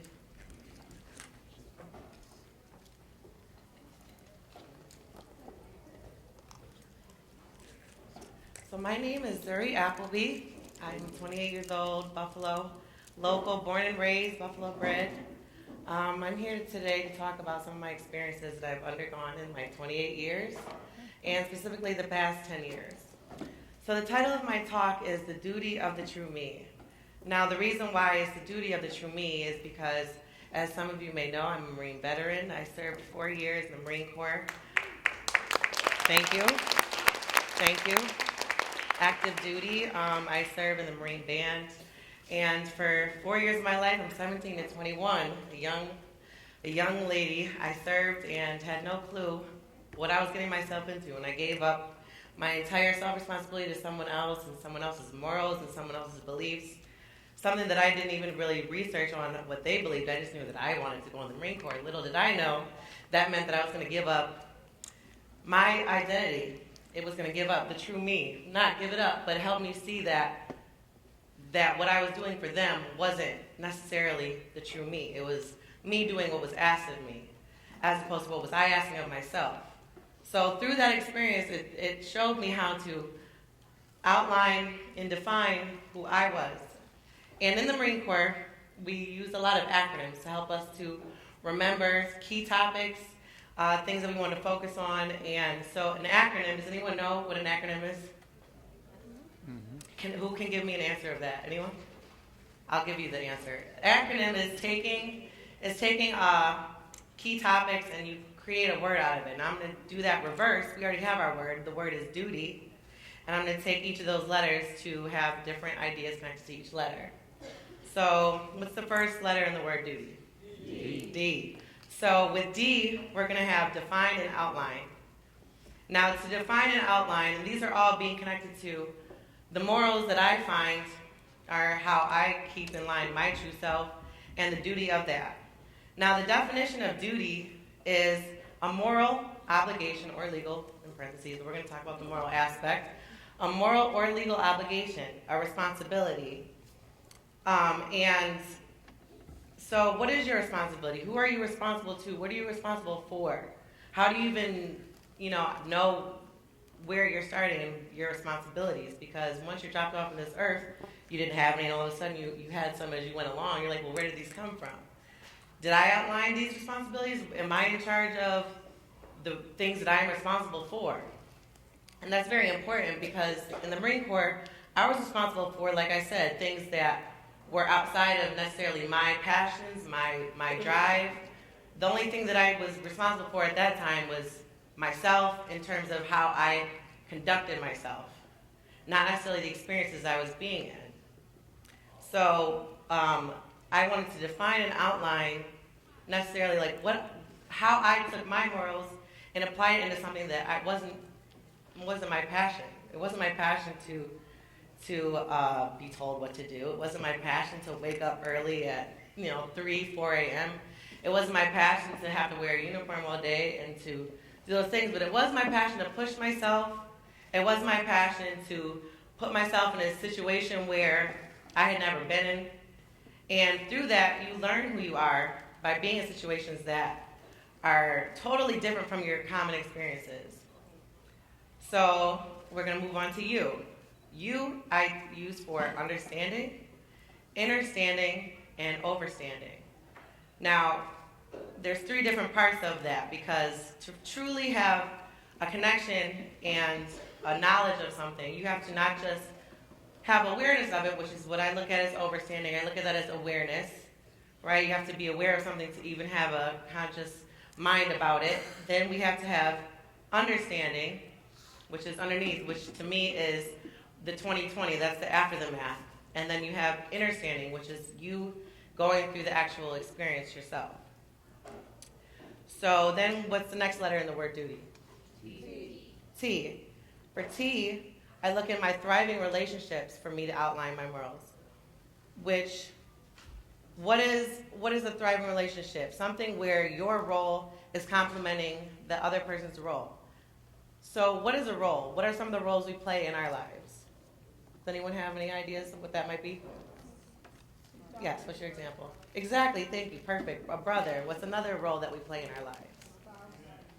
Spouse, a dad, thank you. Now, a friend, exactly. Now, these are roles, relationships. These go hand in hand. But are you your role? Is that the true me? Is that who you are? Are you defined and outlined by your role? Or is who you are as a person going into the role? Which order? A or B, would you say? B, thank you. I'm asking for your input because I don't want to be the person to tell you what you have in your mind. I'm offering what's in my mind and allowing you to, say yay or nay on if you subscribe to that feeling. So a role is simply what you do. Now, who you are, I think, is how you are all the time. Now, is there any person that's the same way all the time? No. Is that true? Like, really think about it now. Do my feelings change? Are we our feelings? No. Are we our feelings? Does anyone feel that you are your feelings? Okay, we have some that feel that way. But to me, the truth is something that can't be swayed, can't be moved, is unchangeable in any setting, in any variable, in any experience. That's going to be the case no matter what's going on. So your feelings can't necessarily be the truth, right? Because they change all the time. So that's not your true self. It's really a result of your true self, is what I've found to learn. So for me to find my true self, I have to find something that's unchangeable or that stays consistent in every different dynamic, in every different experience, in every different thing that I go through. That's who the true self is. And if you don't know who that is, who doesn't know who I am? Who's ever been asked that question? Like, who are you? Who am I? I've been asked that question. I've asked myself that question. Hopefully you ask yourself that question, because it's a very important question to ask yourself for you to be able to fulfill and thrive in your relationships and your roles, to know who you are. And that was something that I struggled with as I grew up. My parents are very successful Buffalo musician, activist. My dad is a bassist that played with the likes of Chuck Berry, Deep Purple, Rick James, and the list goes on. Rodney Applebee, and my mother, Linda Applebee, taught in the Buffalo public school systems for 30 plus years. And a lot of times who I was their child. Who you are is connected to something that came before you that you didn't even have a hand in. And that kind of would like really throw me off when I'm trying to figure out who I am, because it's like, who I am isn't something that I had no say in, right? Or am I? Like, you get confused. And for you to know who you are, why is that key? Why does that matter? Why does it matter for you to know who you are? Why does that even mean anything? Does anyone know? Do you feel that it matters to know who you are? Does anyone feel that it does matter? Let me see a show of hands. It matters for me to know who I am. Right? I want to say that's most of us. Who thinks it doesn't matter who you are? You can be honest. You can be honest. It's fine. It doesn't matter. Now, let me get your answer. Why would you feel it doesn't matter? Yes? Yeah, I'm putting you on the spot. What's your reason why? Why do you think? Okay, that's okay. I think that a person feels it does matter because you want to know how to direct your course and your action in your life. Right? How are you going to direct the course and action in your life based on what someone else is telling you, what someone else said you are, what someone else told you that you need to do? And that was my entire experience in the Marine Corps, was someone else telling me what to do, someone else telling me where I needed to be at this time, someone telling me this is how you need to be when you get there. And I heard speaker earlier, the woman that was doing the poetry, it wasn't an actual person here, it was a video, saying, that it's to play it cool is to be unfazed. And that's something that I found in the Marine Corps. It's like, they didn't want you to have reactions to anything, just be consistent all the time. And the only thing that I knew consistency to be was truth. And they're asking me to make consistency, but based on something that was false. Me totally take everything and make it all the same. So you're applying the principles that connect to what it means to be true, true, for something that wasn't true. Act like you're not tired. Act like it doesn't hurt when this happens. Act like you're not hurt emotionally when you haven't spoken to your family in 3 months. Just play it cool. And that's not really the spark for life. That's a spark to me to put out life. It's a water. It's cool. And we're a fire, and passion is hot. And I'm a fire sign. I don't know if anyone believes in that. This is just me having my platform to talk on how I feel. I believe that I'm a fiery person, and the things that move me are things that are catalysts and captivate fire, and captivate passion, and captivate movement. And so we're going to go on to the next letter. So why is two things. Why, right? Why do I have these morals, right? After you've come up with your defined outline, what matters to you, you've understand it, and understood why those matter to you and how those relate to you personally, who I am. You've come to find your thriving relationships to help you justify or to let go of what doesn't apply to you. But why? And also, the sometimes why. Who has ever heard that when they've gone through their vows? Sometimes why, right? I look at that as basically life, right? Because life is a sometimes situation. It's a variable that life is variably dependent, right? It's not a consistent thing. It's situationally dependent. That's sometimes why. So what can I have maintained consistently through something that's ever changing? And the only answer that I can come up with in that is who I am. I can control who I am in an ever-changing situation. And that's why I found it was my duty to find that after being in a situation where I was totally taken away from having personal responsibility on my morals that I was being fed, I should say, on how I conducted my life. Because if I went against the grain, then that was totally, you get in trouble. You can't just not do what the drill instructor says. I can't just not show up, because I'm tired. I'm going to call in sick. There's none of that. And so through that, it helped me to, learn the importance of who I was. And as a musician, it's important for me to know my role, because me knowing my role allows someone else to be able to do their role. And if you know who you are, you allow everyone to be able to have the freedom to be who they are. If I'm the bass player and I'm sitting here trying to play the chords, what is room for the guitar player to do? If the singer's singing and I'm sitting there playing all the melody that they're playing the whole time, I'm not allowing each person to fulfill their role. And that takes away from people being able to be who they are by you not knowing who you are. So that's why it was my duty to do that. So with that being said, I would like to just play a little bit for you. Does anyone want to hear some music? I'm going to play some music by the artist by the name of Bob Marley. Anyone know who Bob Marley is? Awesome. Take this off so I can do this for real.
Buffalo.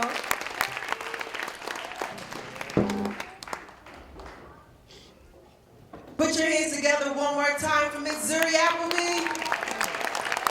Zuri, don't go nowhere just yet. I know you guys want to have an encore, right? Just a little bit more. Just a little bit, right? Yes. Have a little bit.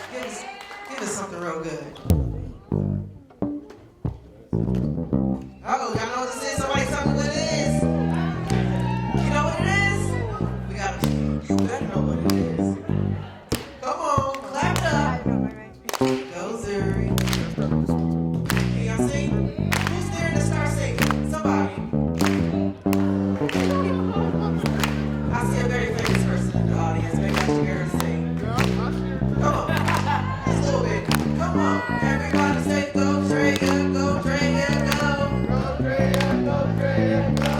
little bit, Dre? Don't make me do it because I can't see it all. Can we get something else? Something else. What else we got? One more. All right, Buffalo. Y'all better know what this is. What is this? Oh, mama knows.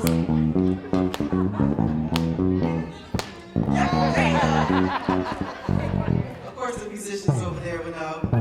Put your hands together one more time for Zuri Applebee.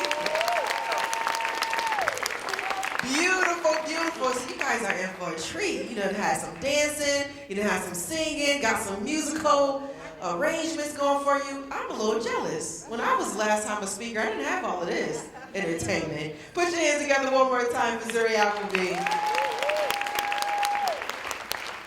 All right, coming up next, we're going to have a young lady who's about breaking the leadership code. Now, local tech entrepreneur and community leader Lena LaVine is the founder of Buffalo's first women-focused web and software design nonprofit, Girl Development.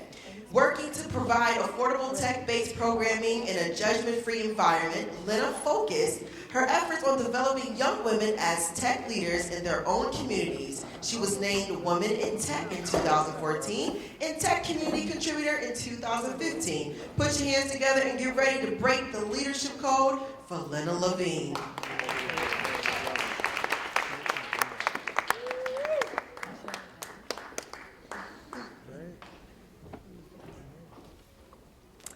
In 1996, I'm 8 years old.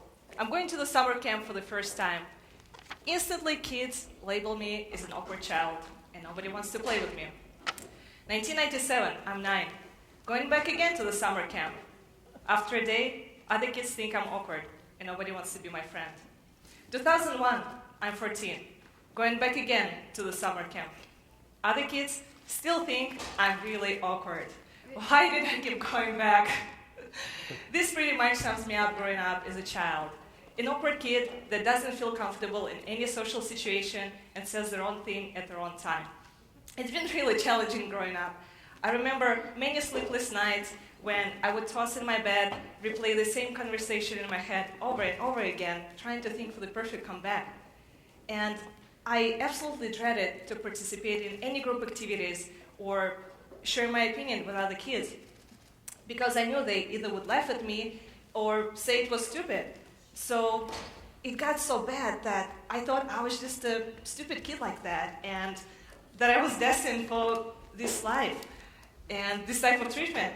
And wow, what a sad place to be. And needless to mention that I absolutely dreaded any group activities, sport competitions, or taking any leadership roles where I had to voice my opinion. Fast forward 10 years. I moved from Russia to the United States. It's been a really challenging journey. I had to build my life from the ground up. I had to make new friends, make money to live, all without the direct support from my family and friends. I now run a growing international web design studio and started the chapter of a nonprofit that helps women to learn how to code. If somebody would tell me 10 years ago that I would achieve so much, I would not believe them. So what happened in those 10 years that changed my life? I discovered my hidden superpowers of being a leader, but not the type of leader that I read or was told about before. You see, I always imagine myself a leader as someone who knows it all, this superhuman that has answers to all the questions, feel confident in every situation, and knows how to overcome the challenges. It's really hard to live up to this image, especially as a young adult trying to figure things out. So I thought I will never be a leader, and I buried this dream in a very big corner of my mind. And in the meantime, I was busy building my new life in the United States. I went back to school, I met new friends, but I still felt that something was missing. During all my life, I never had a girlfriend that was into programming like I was. I started coding when I was 12, and I built my first page when I was 16. But I didn't have friends that I could talk to this about and tell them about this new programming language that I learned, or show them this cool web page that I built. So I decided to go on a mission to meet other women like myself that love programming and who I can talk to. So in 2013, I decided to take a leap of faith and start a chapter of a nonprofit called Girl Develop It. But before I did that, I had to conquer a lot of fears. First of all, I wasn't sure if anyone would be interested in attending the events or taking the classes, who I was to motivate the people or set the trend. I was never able to do this in my life. And also, this was a huge, huge commitment. And I knew that once I decided to take this step and start the organization, there wouldn't be no turning back. So after weighing all pros and cons, I decided to go for it. And this turned out to be one of the most life-changing experiences in my life. In March 2013, I scheduled the first meetup ever and waited. So people slowly started signing up for the group and RSVPing for the event. And I was so thrilled and nervous at the same time. I was excited to meet other women like myself who know about coding and who I can talk to about all the geeky stuff that I love. But I also was scared because I had no idea how to run events. I never organized them before in my life, so I had no idea what I'm going to do after I meet these women. And I remember the day when I was running my first meetup. I remember I was absolutely terrified to stand in front of those women and talk about who I am and what I was doing. This was definitely the least favorite experience in my life. But going through this challenge helped me to learn about myself and things that I was great at and not so great at. I was able to learn that while I was a bit rough when I was talking in front of the group of people, I was pro at more intimate conversations. And I really enjoyed talking to my members one-on-one, getting to know them, hearing their story, and sharing my journey with them as well. So slowly, I started discovering my leadership style. Wow, I was onto something huge. I started realizing that the leadership style that I had was not the leadership style that I saw in other people that might have been more outgoing, more extroverted, or more loud. I was more laid back and maybe on the more quiet side sometimes, but I still had a passion for what I was doing, and I wanted to make a change in this world. So, of course, this change didn't happen overnight. I had to work on my leadership style, practice it, deliberately nurturing it in challenging situations. And after some time, I started feeling more and more comfortable going out there and talking to strangers at the events. I realized that whenever I go to the local tech events, even though I feel still a little nervous being around a larger group of people, I knew I can go and talk to them about this great initiative that I'm starting if I would talk to those people one-on-one or in the smaller groups. So after a while, I started getting comfortable being uncomfortable. I remember the first ever tech event that I went to. It was about 5 years ago, and I went to it with my boyfriend at the time, who is my husband now. And I remember I was absolutely terrified of seeing hundreds of people that I never met before in my life. And I had no clue what I should talk to them about, or who they are, or how I should introduce myself. And it didn't help at all that it felt like my boyfriend knew so many people out there, and they would just come up to him and say, "Hey, I think we follow each other on Twitter. It's really great to meet you in the real life." And I was thinking to myself, wow, he must be famous. All these people know him. How come I don't know any of these people? And what the heck is Twitter, and how do I meet people out there? I had no clue. So I gathered all the courage that I had, and I decided to go up to those scary strangers and start making up the small conversations.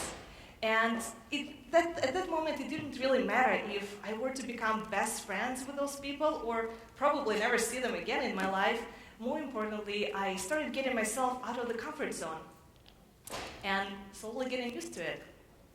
1 year and a few more tech events later, a miracle happened. The strangers stopped being strangers. After going to the different events, I started seeing the same faces and started recognizing people. So I started getting interested in their lives and the companies that they were running or projects that they were working on. I would go up to them and just, catch up on what's going on with their life and see how their project's going on. So strangers turned into friends. And I actually started really enjoying meeting new people and making new connections rather than being terrified from going to the events like that. So this became my new mantra, being comfortable, getting uncomfortable. I even started having fun with it. I started noticing that every time I feel uncomfortable about something, whether having a serious conversation with someone, or finishing the project that was sitting on my desk for a week, or just asking for help, I knew that I had to go and do it because that's why it made me so nervous, because it really mattered to me and it was pulling all these strings inside of me. So every time I felt uncomfortable about doing something, I knew that I had to finish it. And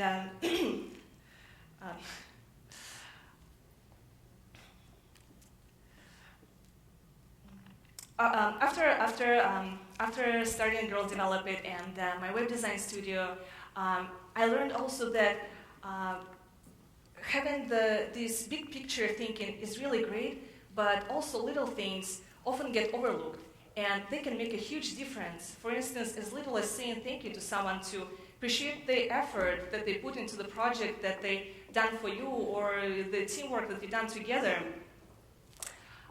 Those things really matter, and they can take you a long way. Also, I learned that leaders are not afraid of being vulnerable or admit that they are wrong. But even if you admit that you're wrong, don't just file it away in your head or beat yourself up for it. Turn it into a learning experience and analyze it and think what you can do better next time, or how you can change the situation in the future. So if I could go back in time right now to meet the younger self, this is what I would tell her. I would tell her that it's okay to be scared of unknown, that while you might still not know what you want to do work-wise, or you're not sure what life holds for you, it's okay.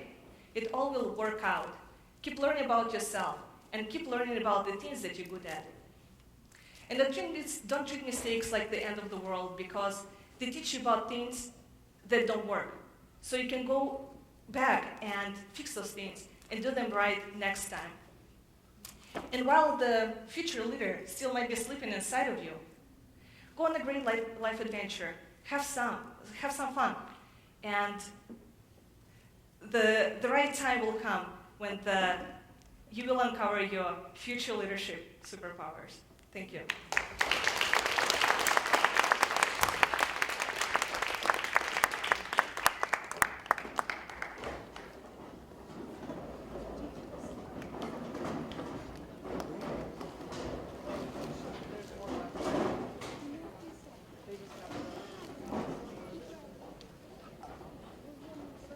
All right, put your hands together one more time for Miss Lena LaVine.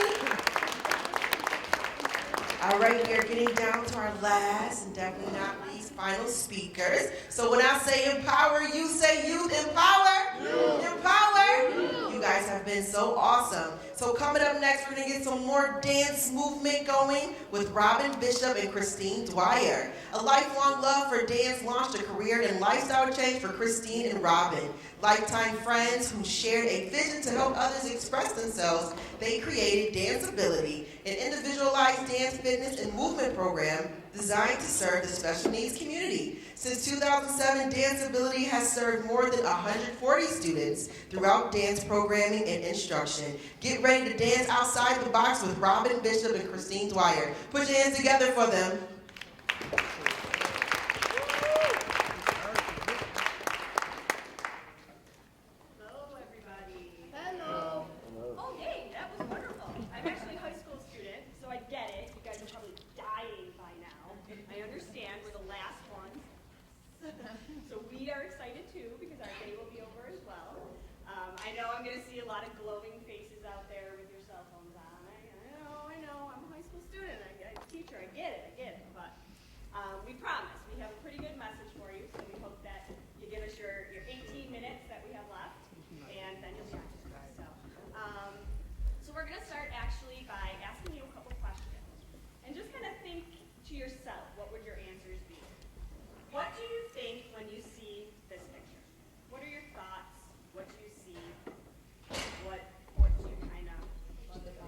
Is that her? Yeah, that's terrible. That's her. Yes. So, a lot of people, most people, some people might think some stereotypical things. They might see and say, "Oh, how cute," or maybe even, "Oh, how sad." Why? Good question. Why? Yeah, some people do, and that's part of it. But Robin and I don't. So now we want to ask you our second question. What do you see or think when you see this next picture? And that is the same girl in the picture, not me, but the same girl. So, like we said, Robin and I actually see something different than we think some people would see in that first picture. We're going to get to what that is in just a minute, but I want to start with a short story from back in the day when I was a little kid. So my mom and I, whenever we wanted to go anywhere, got in the car and went. Didn't matter where it was, where we were going, how far it was, how we needed to get there, we would go. We wanted to go. And I would sit in the back seat and she would drive, and there would be times where I would say to her, "Mom, this isn't how you get there." And she would so nicely turn around and say, "Well, Christine, sometimes there's more than one way of getting somewhere." And I would nod and be like, "Okay, yeah, that makes sense." So the next day we'd hop in the car and we'd be off and going again and doing whatever we wanted to do. Maybe this time it was someplace that we had already been or I had been with a friend. And I'd be sitting in the back seat and I would say to her as we're going, "Mom, this isn't how you go there. And you know what, Mom, this isn't how so-and-so's mom does it." And that's when she'd turn around and she'd say, "You know what, Christine, remember what I said yesterday? There are more than one way of getting somewhere. There's more than one way of doing something." And we'll say 30-some years later, that has still stuck with me. That sentiment has still stuck with me. And it actually has evolved. And it has evolved into not just there's more than one way of getting somewhere, there's more than one way of doing something, but it actually has evolved into there's more than what's right in front of you. There's more to see than what's right in front of you. And that's our message today, and we're hoping that that's what you'll take away from what we have to talk about.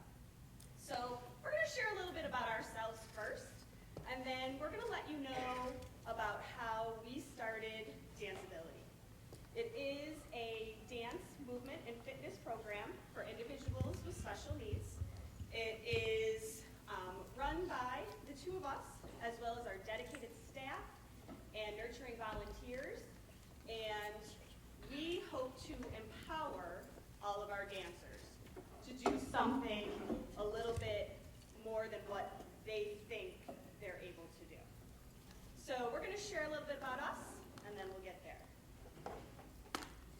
So something to know about me is I have danced since I was 3 years old.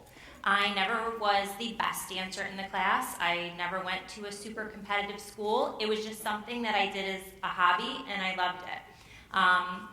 And I never really thought of it as a career. In fact, if people would ask me when I was a little kid, "What do you want to be when you grow up?" I think I had a different answer every time I was asked, because there was just so many things I wanted to be. Doctor, lawyer, hairdresser, waitress. It changed all the time, but it was never a dancer. It wasn't until about high school, when I caught the musical theater bug, that I thought, this might be something I want to pursue, but it still seemed just too risky. So I started looking into colleges, and with every college I looked at, I found myself looking into their dance program. And finally I said, okay, well, if I'm looking into every college's dance program, this might be something I need to look at pursuing as a career. So I wound up auditioning at a bunch of colleges in dance, and some I made and some I didn't. I wound up in a small school in Ohio, but after a nasty bout of homesickness, I wound up transferring back to the University of Buffalo, where I became part of their theater and dance department. But being the type of person that I wasn't 100% sure, and I wanted to back up. So I also double majored in human services. Now I'm going to give you a disclaimer, because I want to be true to all the artists out there. if you are a performing artist and you're a musician or a dancer or an actor or any of those kinds of things, and you love that and that is what you want to be, give it 100%. Do not give yourself a backup. Very important. Now back to me. I was not going to become a performing artist. So I, like I said, double majored in dance and human services. And it's kind of funny because when I graduated, they actually gave me an award called the Disparate Major Award. And the announcer said, for the person who has no idea what they want to do with their life. Well, I took that award proudly, and look where I am today. So when I graduated, I went right to work in the human service field. Again, leaving the dance a little bit behind, and I took the first job that I was offered. But very quickly, I started to really miss dance. So I went back to school and decided to get my master's in social work, but also do graduate work in dance therapy. Never one thing at a time. So that is where I wound up ultimately with my master's in social work and my background in dance therapy. When I think about it now, and all the answers I gave as a little kid, I find it hilarious that I am now not any of the jobs that I thought I would be, and ultimately I just made up one and created my own. So, as you can tell, Robin needed to find a little bit more in herself to become what she wanted to be. And the same thing was kind of true for me. I started off as an athletic training major. I was going to be on the sidelines of Rich Stadium, Ralph Wilson Stadium. My goal was to run out on that field and pick up Bruce Smith when he got injured. I was going to take care of him, I was going to haul him off, and I was going to fix whatever needed to be fixed on that sideline. And my dad was all for it because he was going to get season tickets and then be at every game. So 2 years into college, I figured out I will not be picking up Bruce Smith off of the field. There's no way. And it just wasn't for me. So, it's going to sound a little terrible, but I looked at my college's majors and decided, education looks good. I'm going to do that because I wanted to stay at my college. I loved Canisius College, and I wanted to stay there. So I started with that, and 6 weeks into my classes, after I had met with my advisor and she signed me up for classes, I realized these aren't the classes I was thinking I was going to take. And I was like, okay, well, I wanted elementary education. I'm in special education classes. All right, well, I guess I'm going to be a dual major, and you know what? Not so bad. It'll make me more marketable. I'll get a job. It'll be easier to get a job, and that'll make me set for life. So I stuck with it, and as I started sitting in front of some of my students during my practicums, I realized that I was kind of taking account of what my mom had said, and that, I was noticing different ways of doing things, and different ways of getting somewhere. And I was also noticing that I was truly enjoying trying to find something in them that they didn't realize they had.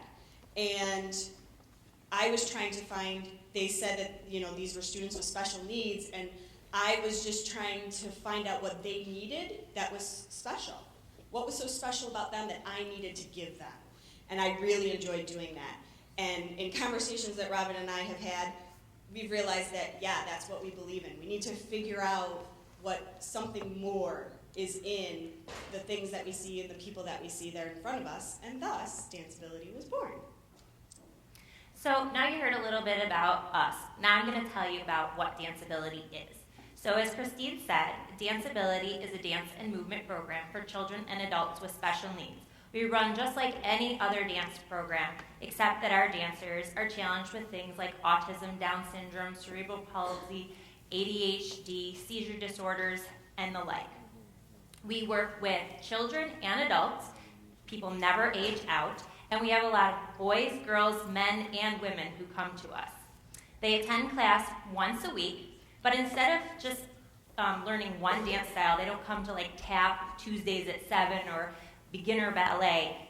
Each class gets exposed to many, many types of dance: tap, jazz, ballet, modern, even musical theater, and hip-hop. Because with our dancers, we wouldn't want to miss something. We wouldn't want to miss the genre of dance that is best for their body, best for their minds, best for everything. So they get exposed to everything. Alongside of them, we have a group of amazing volunteers. We have over 80 volunteers that work one-on-one with them in the classroom, some of whom are here today. And we are always looking for volunteers, age 16 and up, to work with our dancers. And they give them the extra support in the class. At the end of the year, we have 2 annual performances.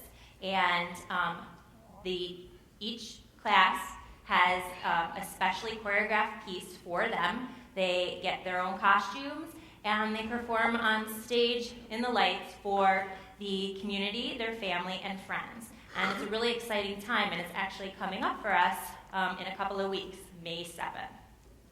So now you know what danceability is now, but that is not how it started. So Christine and I had a goal of creating danceability. We wanted to create a place where it was just a regular dance studio, where dancers were treated just like our dance teachers treated us. They weren't sweet and easy and everything. They challenged us. They gave us tough love. They made us work hard, and in the end, they kept teaching us. So that's what we wanted. However, what we didn't have between either one of us was a single business class whatsoever. So how were we going to start our own business, our own nonprofit? Well, we had to learn. So instead of saying, oh, can't do this, we Googled a lot. We bought the book, and I kid you not, it's still sitting on my desk, Nonprofit for Dummies, and we followed it page by page. We surrounded ourselves with a number of business mentors who knew what they were doing, and we also got a good board of directors that helped us along the way. But then what we didn't have was any money. And for us, we couldn't do what we wanted to do without a studio space. So before the age of Kickstarter campaigns and GoFundMes and crowd rises, we actually typed up a letter campaign, and we sent our friends and family a letter telling them what we wanted to do and asking them each for $5. In the end, we wound up with just enough money to put down a security deposit for our space. And before we even had a chance to second guess ourselves, we handed it in and just kept going. So we had to find within ourselves something that we didn't realize was there. Creative brains trying to run a business. And we've made it work. 10 years later, we are still there. We have 140 dancers. We have over 90 volunteers and 2 performances, 2 studio spaces. It's actually still amazing to us that we have created what we have from something that we didn't realize we could do. So we'd like you to take a page from us.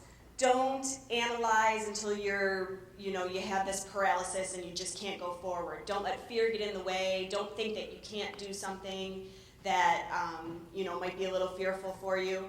Go ahead, try your best, and just dig in and do it. But sometimes don't think, just do it. So take a page from us, and then hopefully you'll take a page from our dancers as well. Yes, our dancers come in each week ready to dance and to learn. They don't think about what they can't do. They think and want to show us what they can do. So we had thought about bringing dancers with us today, but they all actually have their own lives. They're in school, they're in work, they're in all that kind of stuff. And we knew that our show was coming up and that we'd invite you all on May 7th. But we didn't want to leave without showing you something of them. So we have some video clips. One is from 9 years ago now with this group of little guys who, I say in the most loving way, at the time the class was a hot mess. They didn't listen to anything I said. They didn't work together. They didn't want to do anything at the same time. They just wanted to move and do what they wanted to do. So at Danceability, we work with that. And that's what we let them do. We tried to find a little structure, but also let them enjoy the freedom of movement and everything. Then the second clip you're going to see is the same group of boys. Fast forward to last year with the addition of a few friends, and you're going to see how much they have progressed. They're now doing things together, they're listening to me, they're actually doing choreography, and their skill sets have improved. Honestly, if you would have told me 8 years ago how much better they'd be, I I might have believed you, but at the time, I think I was just like, just get through. We'll do it. So I would like to show you. So the dance routines are just spliced together, so you'll be able to see, but you'll be able to tell where they stop and start.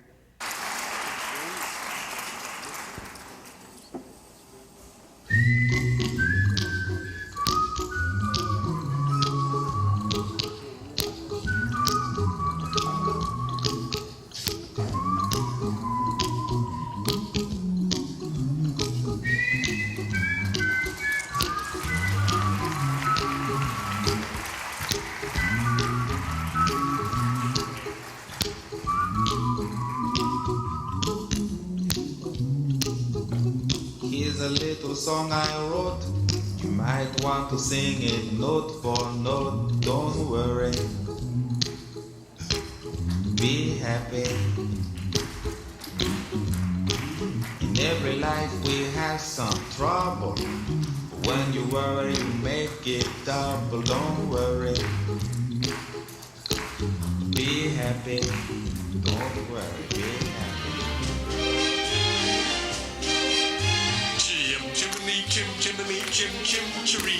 A sweep is as lucky can be. Chim, chimney, chim, chimney, chim, chim, chiroo. Good luck, we're above when I shake hands with you. Oh, blow me a kiss. And that's lucky too. Now as the ladder of life has been strung, you might think a sweep's on the bottommost rung. Though I spends me time in the ashes and smoke, in this alright world there's no happier bloke. Chim chimney, chim chimney, chim chim chiree. A sweep is as lucky can be. Chim chimney, chim chimney, chim chim chiree. Good luck, we're above when I shake hands with you. Chim chimney, chim chimney, chim chim chiree. A sweep is as lucky can be. Chim chimney, chim chimney, chim chim chiree. Good luck, we're above when I shake hands with you.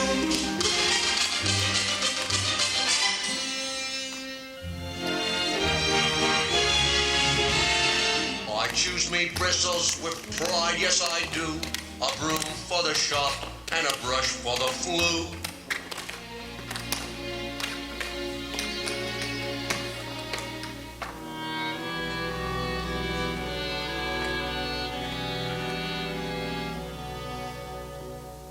Up where the smoke is all billowed and curled, between pavement and stars is the chimney sweep world.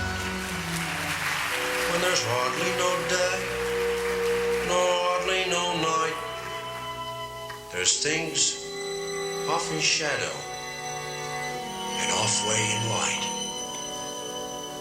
On the rooftops of London, what a sight. Chim chimney, chim chimney, chim chim chiree. When you're with a sweep, you're in glad company. Nowhere is there a more happier crew And then what sings chim chim chiree, chim chiroo. Chim chimney, chim chim chiree, chim chiroo.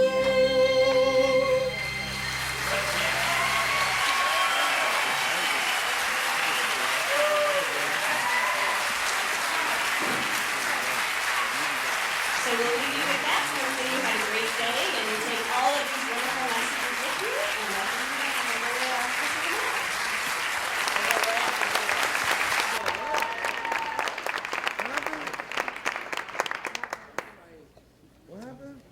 All right, put your hands together one more time for Robin Bishop and Christine Dwyer. You guys have been an awesome audience as we just wrapped up our final speakers, but that does not mean we are quite done just yet. We decided to give you guys an extended version of some of the talent that you got a chance to actually witness up here. So right about now, we're about to bring out Ms. Zuri Applebee one more time. Put your hands together for her. As well as my guy, Mr. Griffin Brady. We're gonna have a quick jam session, and if you'd like to participate, feel free to do so.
All right, put your hands together. Great performance, great jam session, and what a great time. Again, we want to thank each and every one of you for taking the time out of your day, for allowing our wonderful speakers to speak with you. Jeremiah Joshua West, Megan McNally, Anna Zane, Griffin Brady, as well as the Sly Kumu, Monae Lewis, Zuri Applebee, Lena LaVine, Christine Dwyer, and Robin Bishop. We thank you so much for allowing our speakers to share with you their ideas, their superpowers, and you just being an awesome audience. Today's Independent TED-style conference would not be possible without the support of SUNY Buffalo State and the combined efforts and contributions of our planning committee and volunteers. Thank you to each of you today. Today's conference could not have happened without you. And a huge thank you to our community partners at Buffalo Arts Studio, Buffalo Niagara Spirit, and Tri-Main Center. Without your continued belief in our mission and your support, TEDxYouth at Buffalo would not be possible. A special thank you to our sponsors, SUNY Buffalo State Office of Student Life, SUNY Buffalo State Office of Disability Services, Chartwell's Educational Dining Services, Eberl Ironworks, Lumsden and McCormick, Marriage and Family Therapy Services of Western New York, New Era Cab Company, New York Life, Rich Products, T-Mark International, and PLS Third Learning. We hope you enjoyed hearing from each of today's speakers, and we hope that their ideas, thoughts, and concepts encourage you to use your own superpowers and make change within your own communities. We encourage you to share your ideas with us on the stage and apply to speak at next year's conference and share your ideas worth spreading. Thank you for coming out. Don't forget to follow us and like us on Facebook and Instagram, and make sure you www.TEDxYouthBuffalo.com. Thank you so much for coming out. Have a great time the rest of your day, and make it home safely.